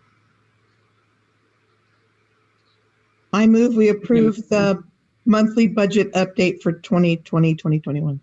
And a second? A second. Right, thank you. And Anne. So this is a routine monthly item. You do it every month. As we get new information from SCO, from the state, as we have our expenditures change, we update the budget, and this shows you the net result of that update. Any clarifying questions from the board? Any comments from the public? No. All right, any comments from the board? All right, Jeannie Fernandez. Aye. Lori. Aye. Jolie. Aye. Angie. Aye. Kelly. Aye. Jeannie Broom. Aye. And Satori. Aye. All right, thank you. Now we have a consideration of approval of district audit report. Can I get a motion for this? So moved. And a second? I'll second it. All right, and Anne.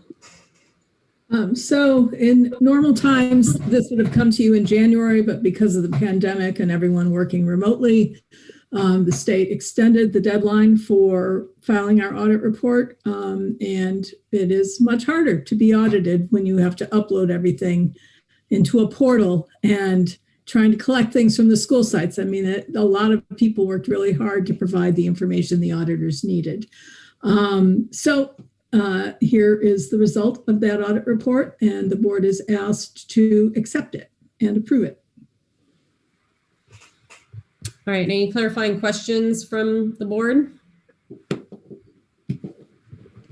Any comments from the public?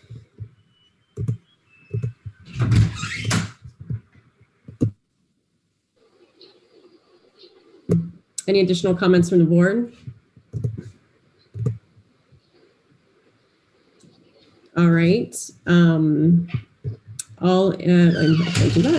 Jeannie Fernandez. Aye. Jolie. Aye. Lori. Aye. Angie. Aye. Kelly. Aye. Satori. Aye. Jeannie Broom. Aye. All right. Now our next item is consideration of approval of corrective action of 2019-2020 audit findings and recommendations. And I need a motion.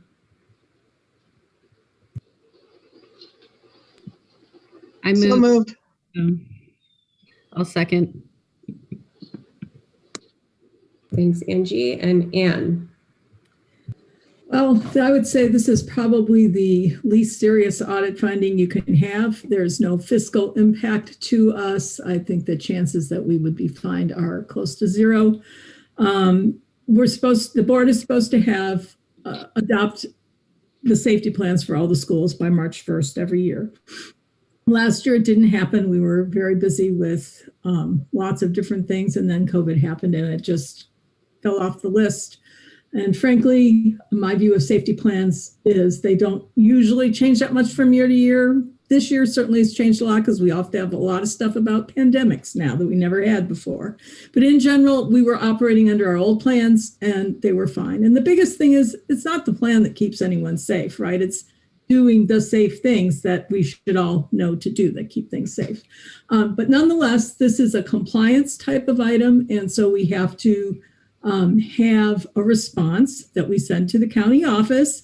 And it's basically our response is that we will make sure we get our safety plans done. And for this year, I believe you've already acted on it, and we'll make sure we stay on top of it because we don't like findings.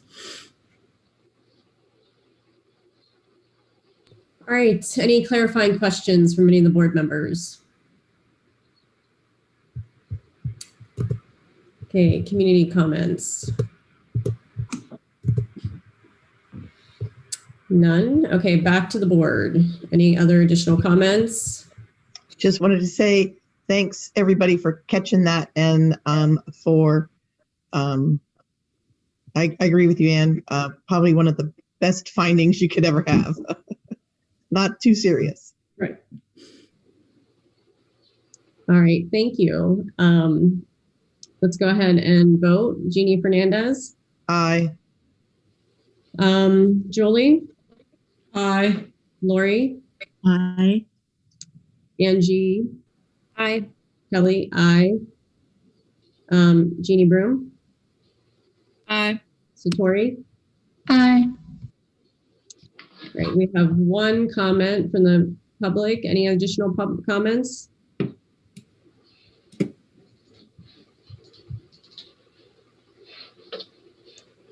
it looks like we have two. What are people's thoughts on timing? Oh, now we have three. 858, which I think is Galen. 2 minutes. Did you say 2? Yeah, 2 minutes, and bring all three of them in. Hold on, I'm just getting my clocks changed.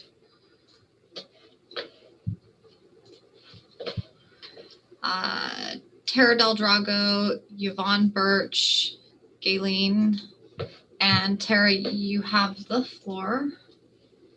This will be quick. I just want to say thank you to Angie, Julie, Jeannie Broom, and thank you, Lori, for having a voice tonight and questioning. It means a lot. Just pay attention, please. I appreciate it. Thank you for that. And it means so much to our community. So thank you. Thank you. Next commenter is Yvonne Birch.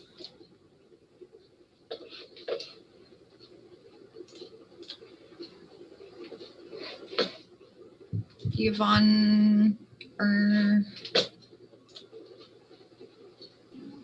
Can you hear me? yes, now I can.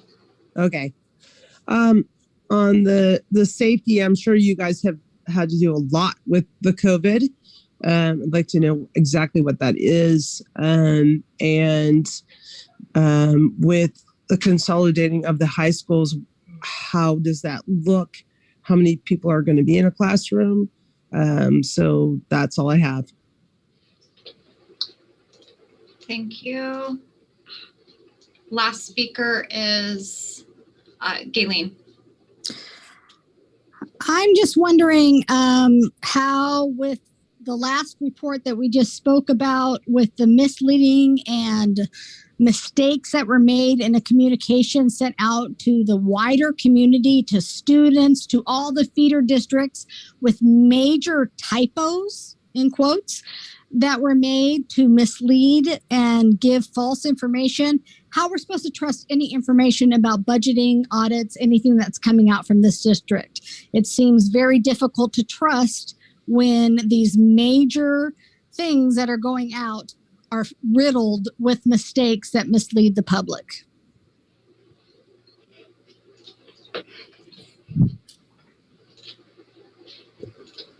Any other comments from the board?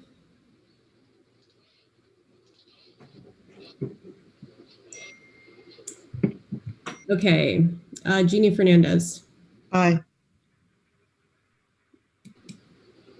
Julie, Aye. Angie, Aye. Lori, Aye. Kelly, aye. Jeannie Broom, Aye. Satori. Aye.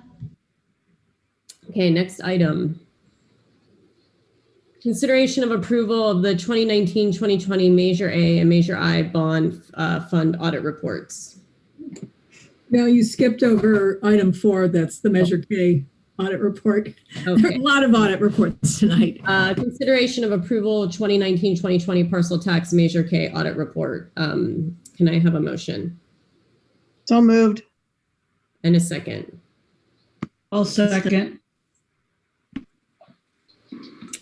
All right, and now Ann, sorry about that. The audit is not required by law, but the language of our measure said that the parcel tax would have a separate audit. I think it was done to make the tax more palatable to the community. That's fairly common. There were no findings, and the report of how the money was spent is in the attachment to the item. So basically, the auditors are saying we checked what you spent the money on, and it's all things that are allowed in the measure. So as we would expect it to say every year. Okay, any clarifying questions? Okay, any comments from the community? No. Okay, any other additional comments from the board? All right, Jeannie Fernandez. Aye. Julie. Aye. Lori. Aye. Angie. Aye. Kelly, aye. Jeannie Broom. Aye. Satori.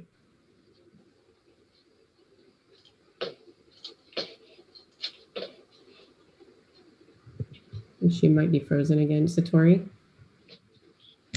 Sorry, did I miss something? My internet. I said your name. I thought maybe you were frozen again, so I was giving you a second. So Satori, you can vote. Sorry. Oh, aye. I'm sorry. It keeps coming out. All right, now consideration of approval of the 2019-2020 Measure A and Measure I bond fund audit reports. And a motion.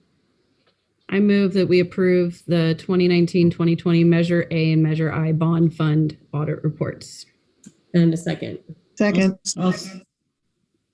Jeannie Fernandez, I think, got first. And then Ann. Okay, so these are 2 separate bond measures. This is the final year for Measure I. That was the earlier bond, and the money's all been spent. And it's the first year for Measure A.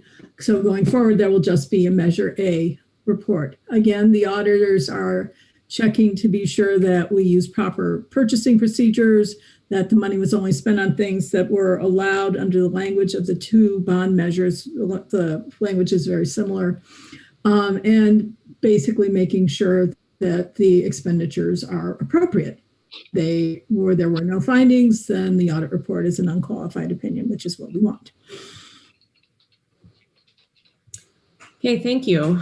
Any clarifying questions from the board? Any comments from the, okay, Mary, see, nope. Right, Mary, oh, yep, okay. We have one comment from the public.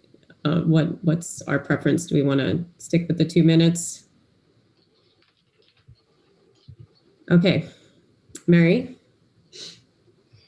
I'm just going for easy street here, so I've unmuted her. Hello. When I clicked on the Measure K report, and I'm sorry I didn't do this like hours earlier before the board meeting, but I did it just now.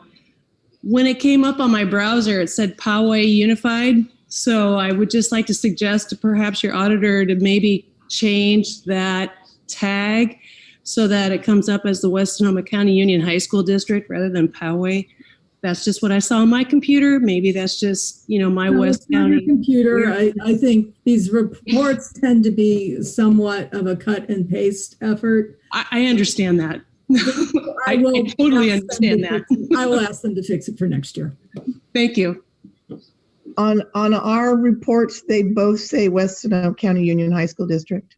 This is an inherent flaw with the program that they use. It's something that we've asked them to fix year after year. And unfortunately, because they created the template and they named it Poway Unified, that always shows up that way. The front cover page shows up as our district, but in the top left-hand corner, it looks as though it's a different district. And I recognize how frustrating that must be. So we will do a better job of saving the document in our own work. Appreciate that.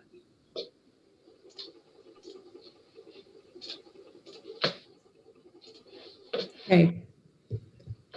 So bringing it back to the board, does anyone else from the board have any comment?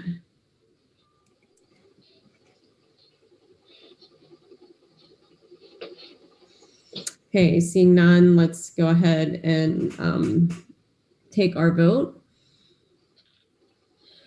Jeannie Fernandez. Aye. Julie.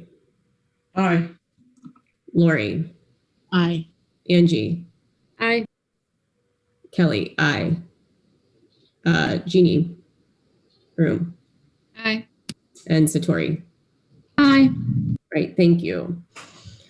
Okay, now we're moving on to our human resources items. Consideration of approval of monthly personnel report. You want to call for a motion? Yes. Can we get a motion? Anyone? I move to approve the monthly human resources report. And a second? I'll second. Okay, so I do have two additions to the report that was in the board packet. The first addition is we received a resignation from Pablo Mendoza, and he's resigning from his position as a head custodian effective June 30th, 2021. And he has requested to voluntarily step into the custodian 1 position effective July 1st, 2021. The second personnel issue is a resignation from Jeff Oxton, our chief business official, effective April 14th, 2021. Jeff informed the superintendent and me about a month ago that he was pursuing an opportunity outside of education, and that opportunity is one in which he needs to act upon now. So as of today, this is Jeff's last day in the district. All right. Any clarifying questions from any of the board members? Go ahead, Julie. I was wondering if this was the time I could ask about the COVID coordinator position that was listed. Well, we don't have that on here, but I can answer that. Do you want to email me or we can talk tomorrow, Julie? Oh, yeah, I just had a question about, yeah, that's fine. I didn't know the proper place to ask that question. We could talk tomorrow if you'd like. Okay. You want me to give you a call in the morning or let's see, around? I can just email you. It's fine. Okay, sounds good. Okay, any other clarifying questions?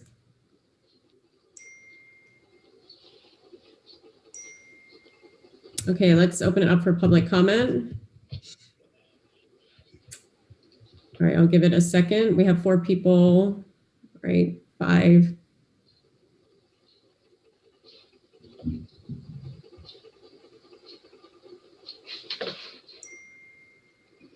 All right, let's bring the 5 speakers into the room. What is the preference of the board around timing for speaking? We just keep it at what it's been at. 2 minutes. Yep.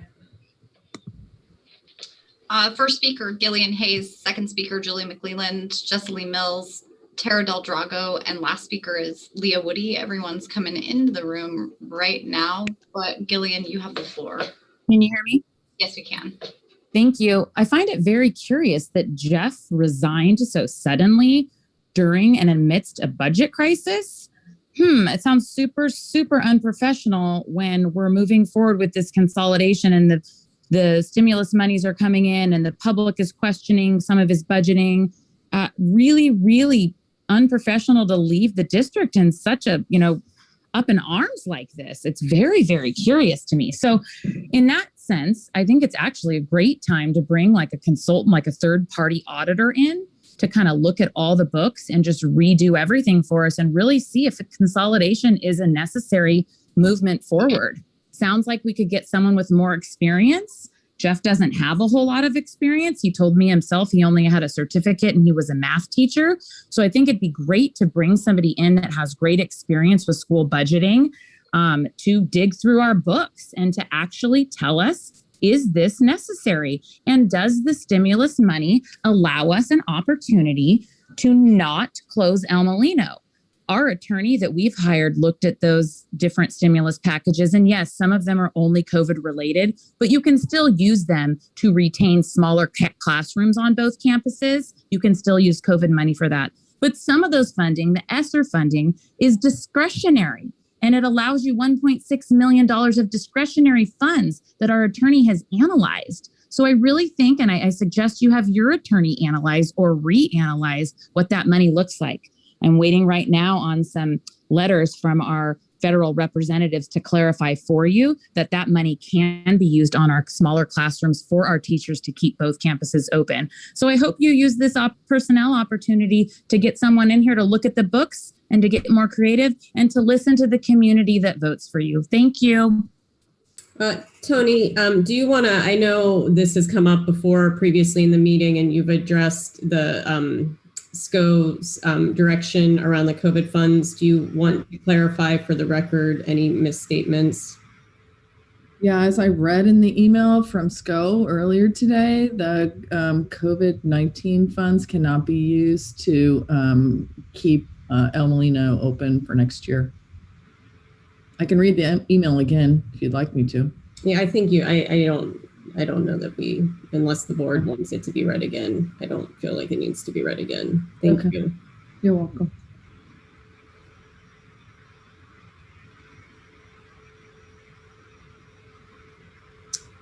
Next speaker.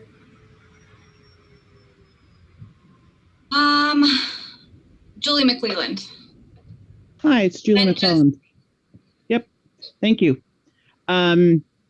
I would love, I know Mia, you guys said maybe you could email, but I know I've seen just a lot of staff and parents that I know are very curious about this COVID coordinator. So is this something standard that every district is needing to hire? Could you just give a little bit of that sort of background? Because I'm seeing that also, I live in another community and that's another conversation. So if this is something that's being pushed out, recommending that all districts hire, I think that would be helpful information. People are a little stumped that we're in a budget crisis and now we're offering a position that, adding a new position that pays, the package is $104,000 a year. So that seemed a little worrisome to people that was expressed to me. So I thought I would bring it to you.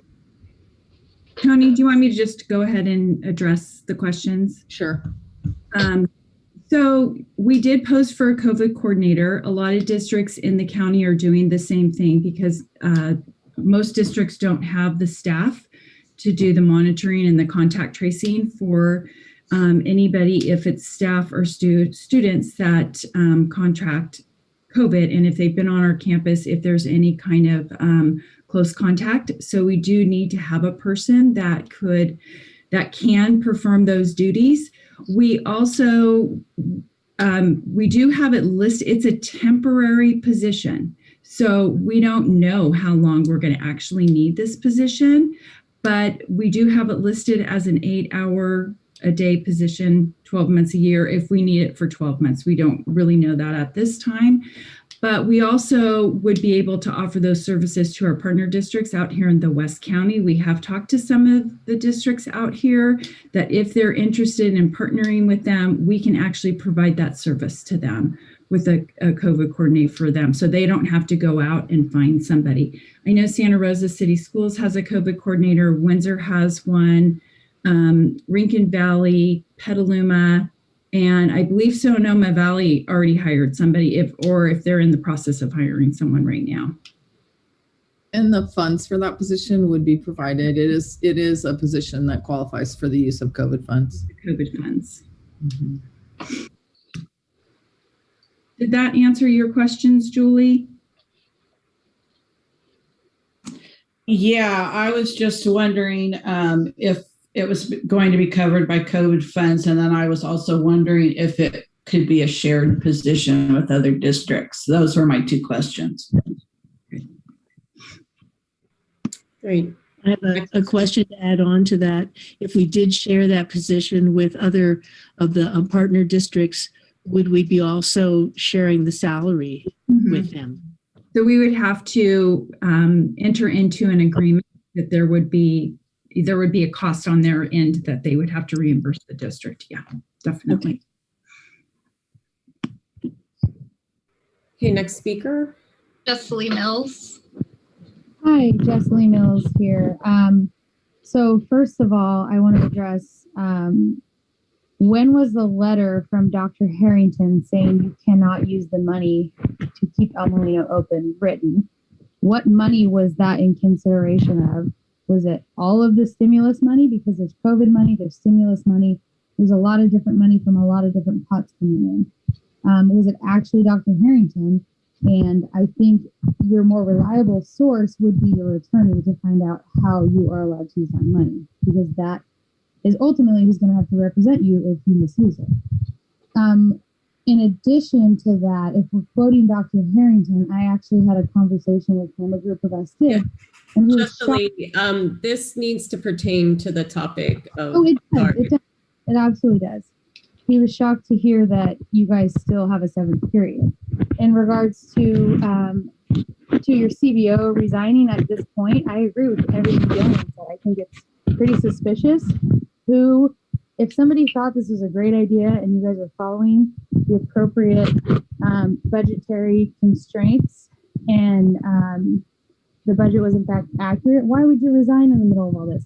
Why wouldn't you sit here and see it through so that you could put that on your resume? You helped consolidate this major district from 2 high schools into 1, or 3 high schools to 2, however you want to look at it. Also, I'm wondering what public meeting you all agreed to fund this COVID coordinator position, because I have been at all of them and I have not seen that. So I'm wondering if that's another Brown Act violation, or if that was done through the quote board without all of the board members knowing about it, or through private emails. I'm just confused about this whole process. So please advise. Thank you.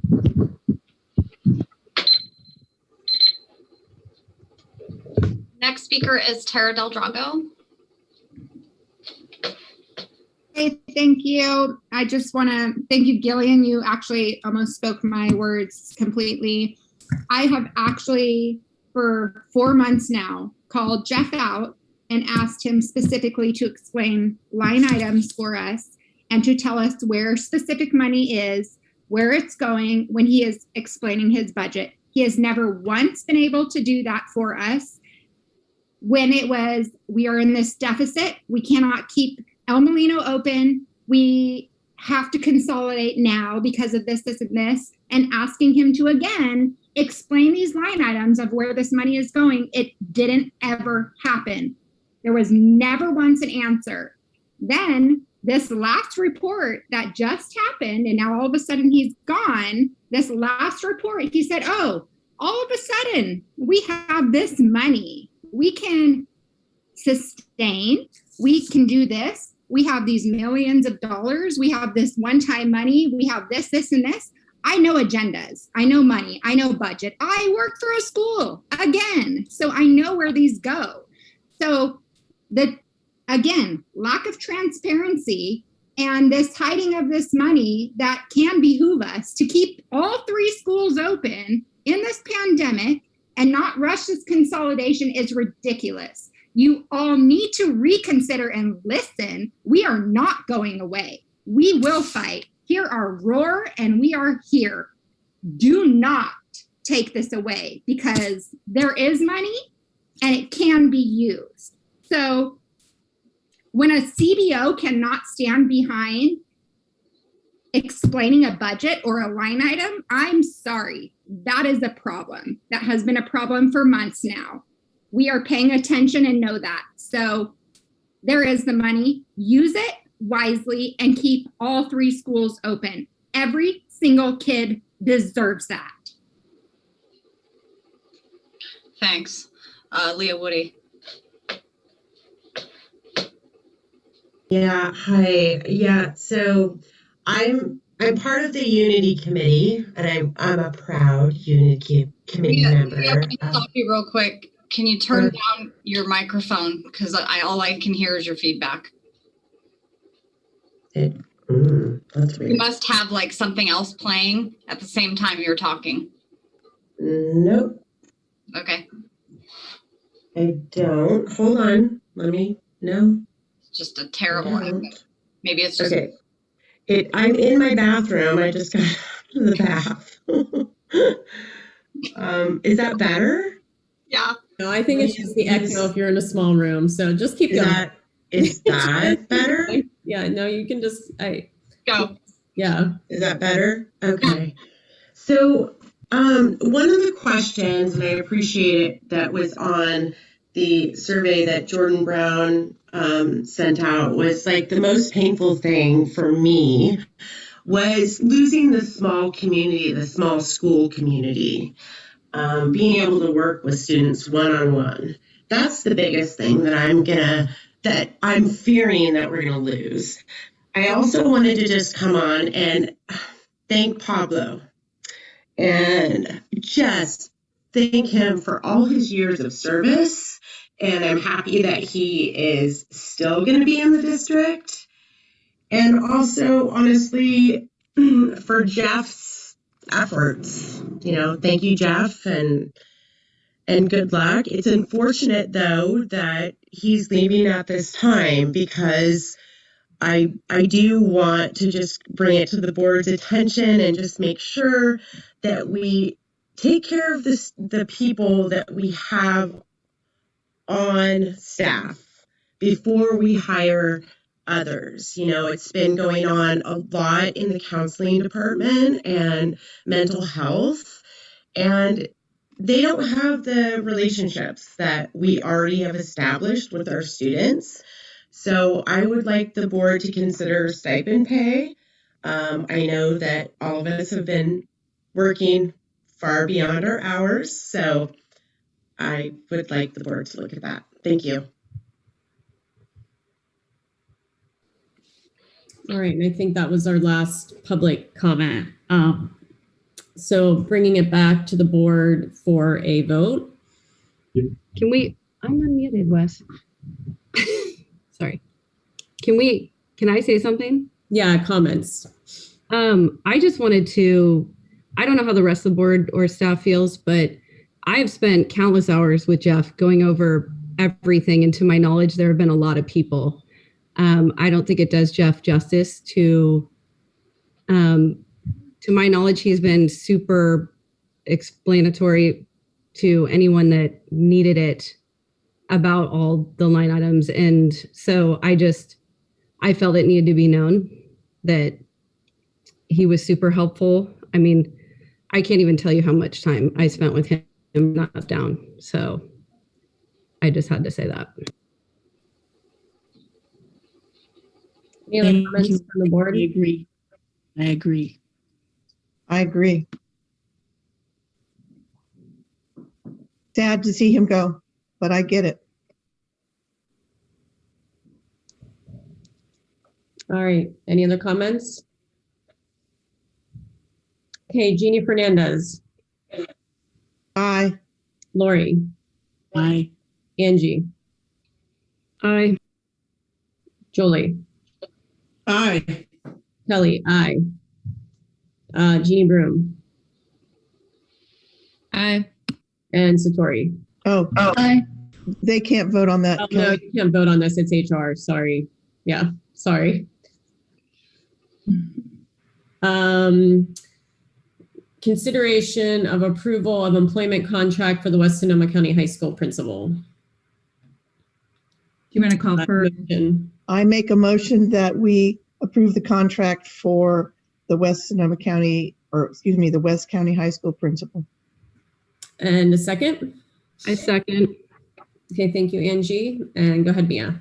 Okay, so I am pleased to announce that the committee has selected Shauna Fernanson as the principal for next school year. I do want to make sure that everybody knows that we did have 3 committees that were involved in this interview process, and we made sure that there was equal representation across the school district. And I also would like to just point out that Shauna is a collaborative thinker. She's all about the students. She is committed to bringing the communities together.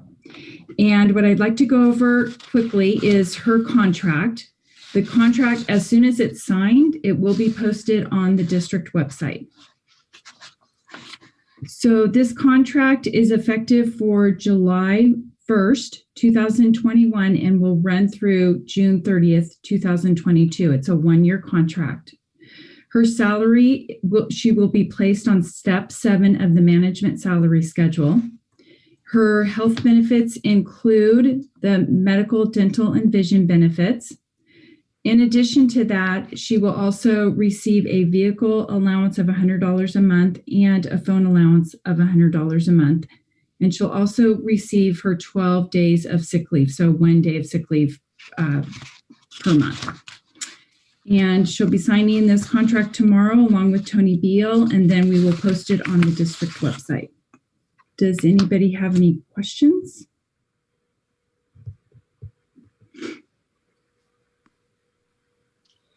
I have a comment. Yeah, well, questions right now. Comments will come back after the public may comment. So any clarifying questions? Okay, now we'll open it up for public comment. Give it a second. You see we have one person. Are you guys wanting to keep it at 2 minutes? Does that work?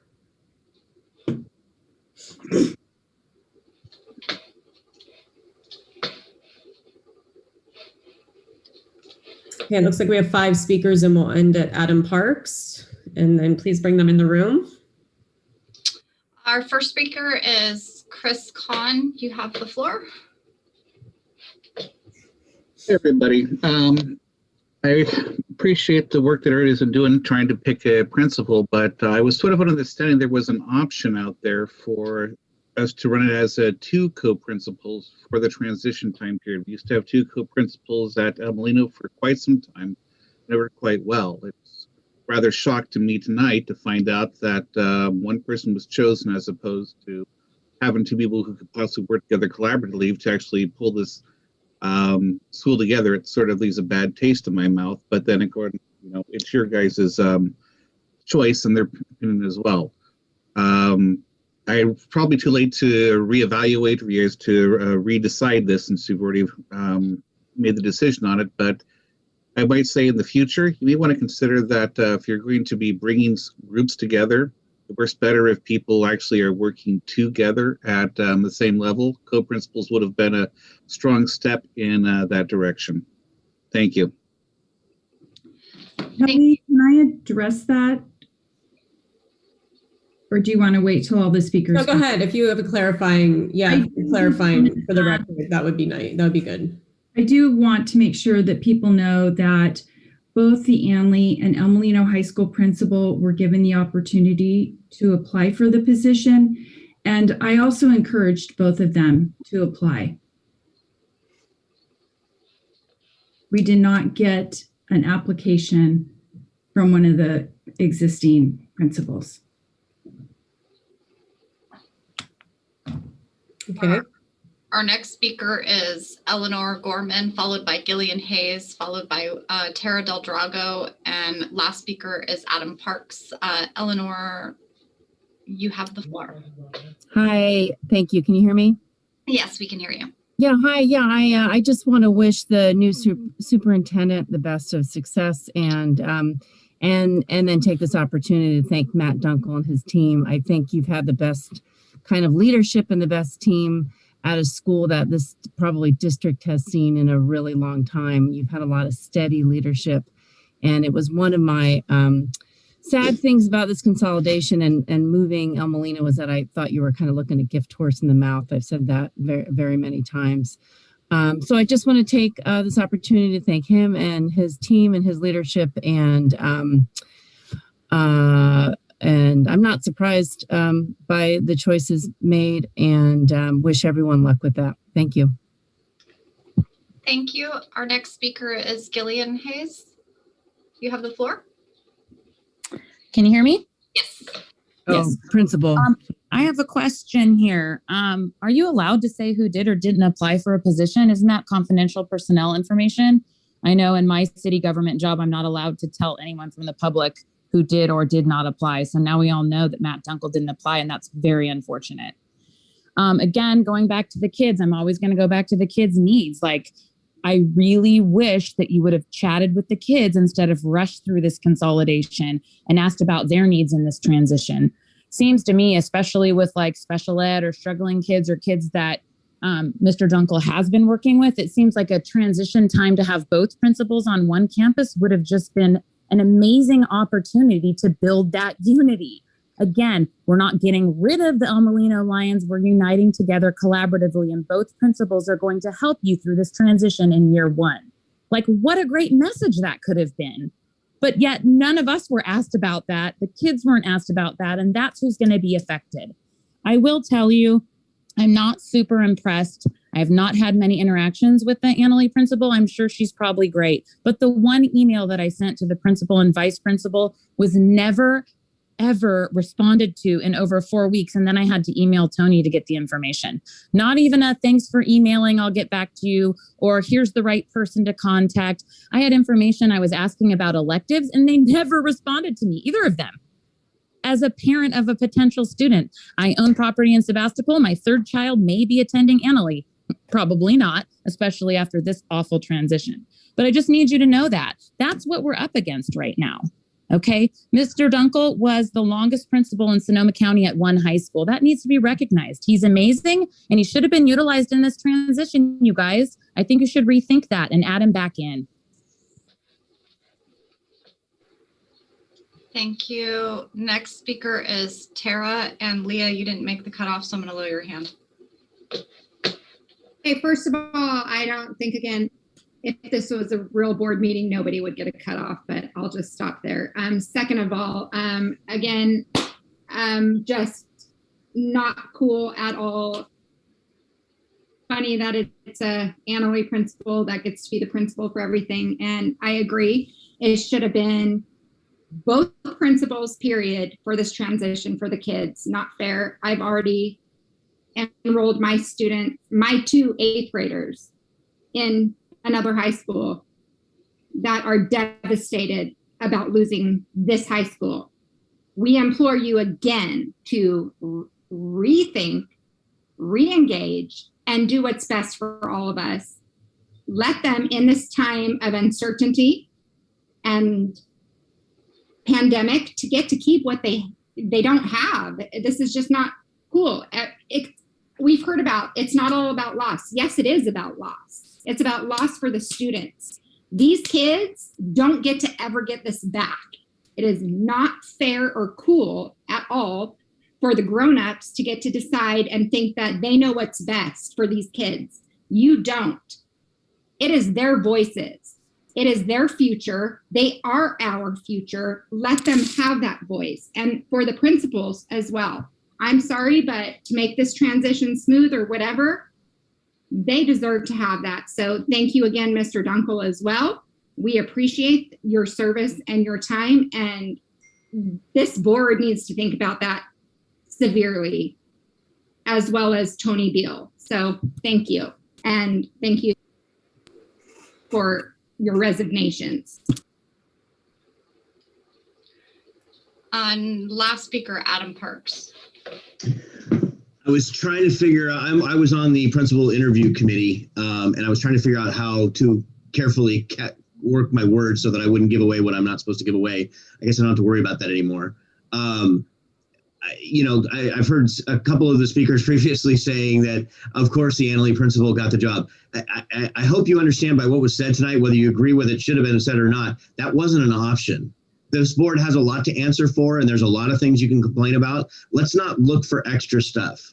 I'm so tired of hearing about how the kids need to have a say and then hear the parents tell us what the kids are saying. I was in that interview committee and I was struck by the unbelievably intelligent questions, the way they talked and the way they carried themselves, the kids in the interview committee. And then on top of that, I had really great discussions with Jared Brown and Rachel Lasik and Danny, I apologize, I can't remember her last name, from El Molino. And at the end of it, I said, man, if during the board meetings and outside the board meetings, if El Molino parents would and Annalee parents would talk like this and ask questions and not just rail on each other, how much easier this transition would be. We sit here and we listen to the board reports and then we beat the shit out of them, pardon my French. Adam, I'm sorry. We beat the heck out of them but we're not listening to each other. We want to make this transition, whatever it's going to be, as smooth as possible for the kids. Let's start with ourselves and let's try to have an intelligent discussion. I've reached out to tons of El Molino parents and can't get a leg up. So I'm offering whatever I have to offer. Everybody knows how to get a hold of me. Let's try and have a discussion and see how we can, as parents, help make this transition happen instead of just constantly fighting with each other over it, because the kids are the ones that are going to suffer, not us. Thank you. Sorry, that's my 2-minute timer. Right, back to the board for any comments.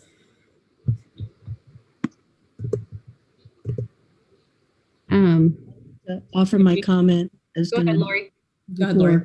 I'd like to thank the committee, the selection committee, because I know that it's a very, very difficult job, particularly under the circumstances. And having known Shauna for many years, I can say to the whole community, she is a collaborator. She's empathetic. She works very, very well with students and always has their best interest at heart. And I really think that going forward, she's going to be a tremendous asset to the future of West County.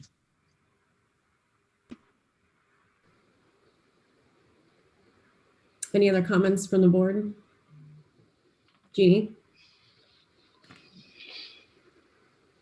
I had the privilege of representing the board on the interview committee, and I was basically taken aback at how prophetic and how profound Shauna's answers were to us and how she carried herself. It was a breath of fresh air to hear her comments about unity, about how she plans to work with the staff, and about how she works with kids of color. And it opened my eyes to what I didn't even already know about her.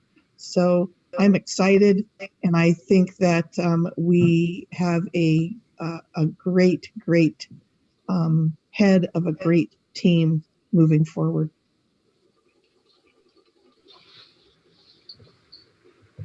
Angie, go ahead. I was also on the committee, and I was very pleasantly surprised. I'd reiterate everything Jeannie said. Her commitment to the cause, her empathy for what's going on, the humility she brings. I was, as a mother, I was very, she's a breath of fresh air. And I was, I feel like God works in mysterious ways. And I was so happy to be a part of that and to have the privilege to hear, really, she leads with her heart. And I just want everybody to know how much she just, it's hard to even put to words. She just is so committed to this process and to allowing people the time and space to get through, and just her acknowledgement. I just have a lot for her. And I was so happy that I got to be a part of that as a board member and as a parent.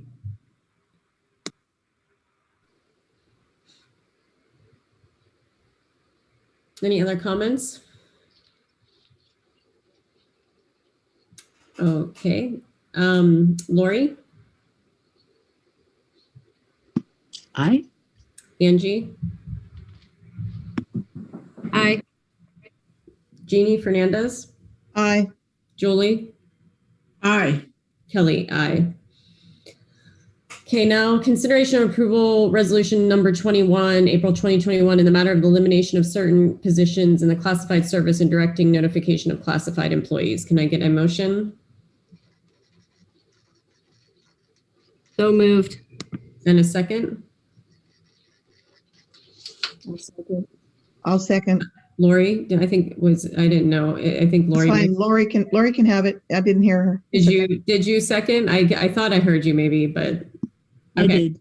All right, go ahead, Mia. Okay. So with the board's approval of the fiscal recovery plan and the consolidation of the 2 comprehensive high schools, the district administrative team has identified and is recommending the elimination of some of our classified positions for the upcoming school year. I'm going to read through that list because it wasn't a part of your board packet because we were still working on it up until today. 1 site career center coordinator. It's a 7-hour-a-day position. They work 182 days. That's during the school year only. 1 account clerk, a 6-hour-day position. 1 attendance clerk, an 8-hour-day position. 1 health technician, a 6-hour-day position. 1 secretary 2, an 8-hour-day position. 1 registrar, an 8-hour-day position. 1 bilingual paraeducator, 8 hours a day. 2 food service workers. They're both positions are 4 hours a day. 1 custodian 1, which is an 8-hour-day position, and 1 head custodian, which is an 8-hour-day position. Tony Beal and I met with the CSEA union leaders, Bridget DeLone and Paul Pomposo, to go over the list so they knew in advance what where the district was going, the direction. And then between Monday, Tuesday, and Wednesday, I met with all of these employees that were being directly affected by the layoffs, along with the site administrators. I do want to let the board know that some of these positions, we have either received a resignation or a retirement, or it's vacant, and we have a substitute in there because we haven't been able to fill it. And so there are very few people that are actually going to be getting a layoff notice because we do have some vacancies in these positions. We are working really hard to figure out how we can bring some of these positions back. And so when I've met with all the employees, I've let them know that we are trying to figure out some funding that we can use to bring these positions back so they do have a position, and we are working really hard on that to bring back as many of these classified employees that we can. Any clarifying questions from the board? I have one. I know, Mia, you said that I believe one of the bilingual paraeducator, and I know that there's a definite need for those services when we bring the 2 schools together. Is it possible that that person will be like first to consider to rehire? Yes, that person will definitely be first to be considered to rehire. And we're also looking at some other positions that if we don't bring back maybe a bilingual paraeducator, maybe it's more of a bilingual liaison, she will have that opportunity to apply for that position if it isn't a bilingual paraeducator position. But some of these employees also have bumping rights. So some of them they actually aren't actually, the person that's in that position might not actually be getting a layoff notice because they can bump into a position, another position. Does that make sense? Any other clarifying questions from the board? Okay, we'll take public comment. You have one so far. Any other additional?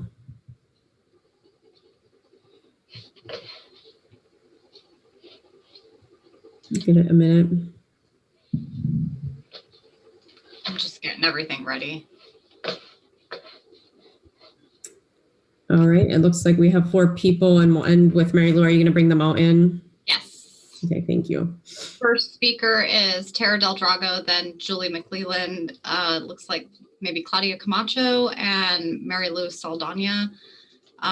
Tara, you have the floor.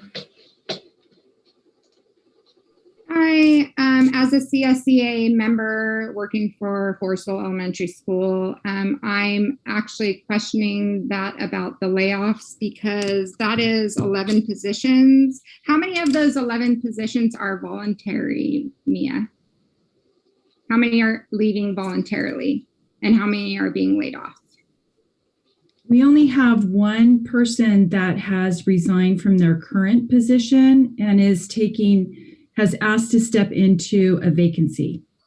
So out of those 11, that leaves 10. And in my MOU and in my contract and reading with that with CSEA as a union member, what we were told and what I am seeing is that out of those millions of dollars, that the set amount for keeping, retaining, and rehiring and hiring more additional CSEA members and paras and all these people to support the students, I'm questioning why are these people being laid off?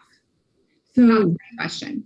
We do need to lay them off. It was part of the fiscal recovery plan. Okay, but in the COVID plan, it is money put aside specifically. If you would let me finish my comment, I can answer your question. And it might be best, Mia, too, moving forward, that we just hold all the questions to end at the end. But go ahead if you want to answer this specific. Let me finish this. Yeah, finish your thought, but that might. So this was part of our fiscal recovery plan. We are moving forward with the layoffs. We know that we are going to have COVID dollars that we can actually use for specific things. Tony is working on the COVID plan that has to come before the board. So before we rehire anybody back, that plan needs to be approved. And we also are going to be receiving some grant and supplemental dollars that we hope to use to also bring back some of these classified employees. Okay, so I still had like 30 seconds, 20 seconds left on my time that I didn't finish, and I appreciate that. But I'm, again, as a CSEA member, I beg to differ on that. That does not have to be approved by the board. Those are monies that are designated for COVID money in all this money we're getting. So again, I'm sorry, but Julie McClelland. Hi, yes, Julie McClelland. I am on the negotiations team with CSEA for a district, and I am aware, of these things that were going on. My one question is food service. I don't know how we would possibly do food service for the same number of students with 2 less people when it's already really difficult. So I really hope that gets worked out, because I don't see practically how that would work. At Elmo, we were already down in the before pandemic time with number of servers. They weren't able to do the extra cafe because we didn't have enough people. So I'm concerned that trying to get food out to students in kind of a different way would not be able to be done. Obviously, I want to see all these positions reinstated in some fashion. Yeah, thank you. Thank you for your comment. Next speaker is Claudia Camacho, then followed by our last speaker, Mary Lou Saldana. Thank you. Julie McClellan, thank you for speaking on behalf of our food service workers. I also want to thank Lori for speaking on our bilingual paraeducators. I think it's really important to keep both positions open. So if there's a way to do that, that would be great, as well as our college and career counselors. I know that Leah works a lot more than 7-8 hours a day, even if she doesn't put in a different timesheet for that. So just getting a position, removing a position like that will be detrimental to our students. So if there's a way to keep both Leah and Jordan as our college and career coordinators, that would be amazing for our students. So that's all I have to say. Thank you. Thank you for your comment. And our last speaker is Mary Lou Saldana. Yes, hello, good evening. Yes, in support of our support staff, classified staff, my concern is an increase of students on one campus to me equals an increase of need of support staff. I see our registrar tirelessly, just unbelievably busy already as it is for the number of students we have currently enrolled. College and career, very, very much needed. So again, I'm going to go back to summer school. This is when we need to increase our support staff. Again, we've got the learning loss, we've got the grants, we've got funding coming in. What can we do to increase and maintain the support staff? I'm going to echo Ms. Camacho, Julie.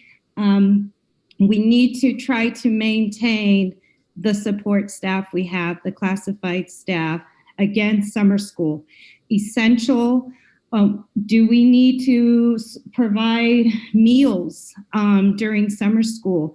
Students are going to need food, cafeteria workers, college and career support for our rising seniors. We can do this. Let's unite. Let's do this together and not lose more staff. Thank you very much. Thank you. Okay, bringing it back to the board for any additional comments. Okay, let's go ahead and vote. Lori? Aye. Jeannie Fernandez? Aye. Julie? Aye. Angie? Aye. Kelly? Aye. Okay, now moving on to facilities, maintenance, and technology. Consideration of approval of license agreement with BAM Productions, Inc. for the filming of a commercial at the Annalee High School campus. Do I have a motion?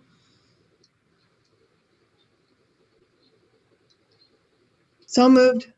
Thank you, Jeannie. A second? I'll second. Julie? We'll go with Julie. And Jenny? This item's fairly self-explanatory. We've been approached again to have a commercial filmed at our campus. This is Athleta, which is a Gap company for women's sportswear. It's a one-day shoot, and they will be following very strict COVID protocols as they align with the movie industry. I'm happy to answer any questions. Any clarifying questions from the board? Okay. Oh, Julie, go ahead. Do we get any money for that? Yes, we charge a flat $2,500 a day for filming when it's not on a long-term contract. We established that a while ago because this is probably our 6th or 7th request in the last few years. Do they do it on the weekend or something? This particular shoot will be on a Sunday. Lori?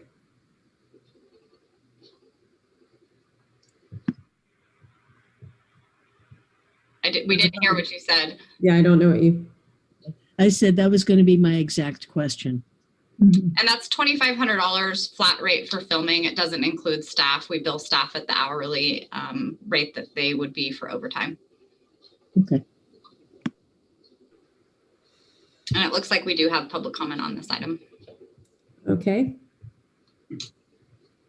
I'm just making sure we only. Yeah, I'd give it a second. All right. I'm going to just bring Gillian into the room and I'll monitor the 3 minutes. Gillian, you have the floor. This is awesome. What a creative way to make money. I think it's been lucrative for Annalee, with the different filming productions. It would be awesome if we could put all this extra revenue and maybe even advertise the location so that we could save that money for our district and keep both of our high schools open.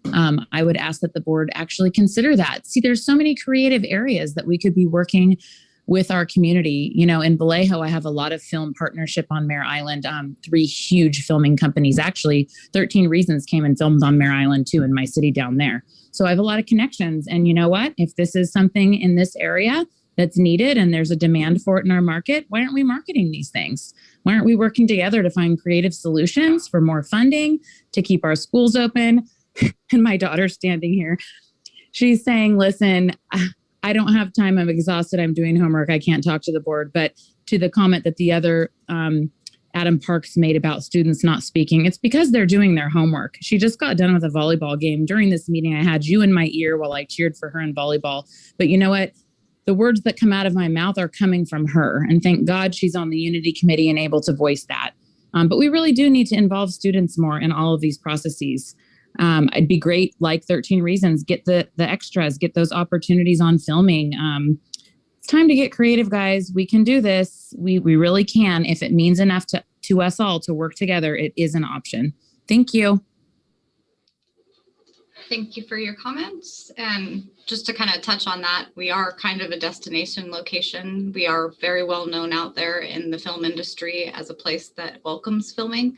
So a lot of the production folks who I worked with on the show 13 Reasons Why, I have pretty deep relationships with, and they contact us whenever they're filming something in Northern California. We're not always selected, but there were 2 high schools in contention and they chose ours. And they also looked at El Molino. So we don't just offer one school, we offer all of them. Thank you, Jenny, for that clarification. So let's bring it back to the board. Any additional comments? All right, let's go ahead and vote. Lori? Aye. Jeannie Fernandez? Aye. Julie? Aye. Angie? Aye. Jeannie Broom? Aye. And Satori? Aye. Kelly, did I ask myself to vote? Aye. I can't remember if I did or not. I either voted once or twice. I don't know. And that is our action items for this evening. We do have a list of future agenda items. Any items that the board members would like added to the agenda? Okay, we are going to move to adjournment for this meeting. So this concludes our open session. And then we are going to, I'm going to open up our special board meeting. Is there anyone in the audience that would like to, well, we're closing this meeting. So that meeting is closed. Now I'm going to open the special board meeting. If there's anyone in the audience that would like to make a comment on the item that's on the special board meeting. We got a couple hands raised. And I have to just make a mention here. We have some students who are on the YouTube feed, and I'm going to cut the YouTube feed at this point because of your inappropriate conversations. So if you're watching on YouTube, the feed is getting cut. Okay. Gillian and Jessalee have comments. I'm going to bring them in before we recess.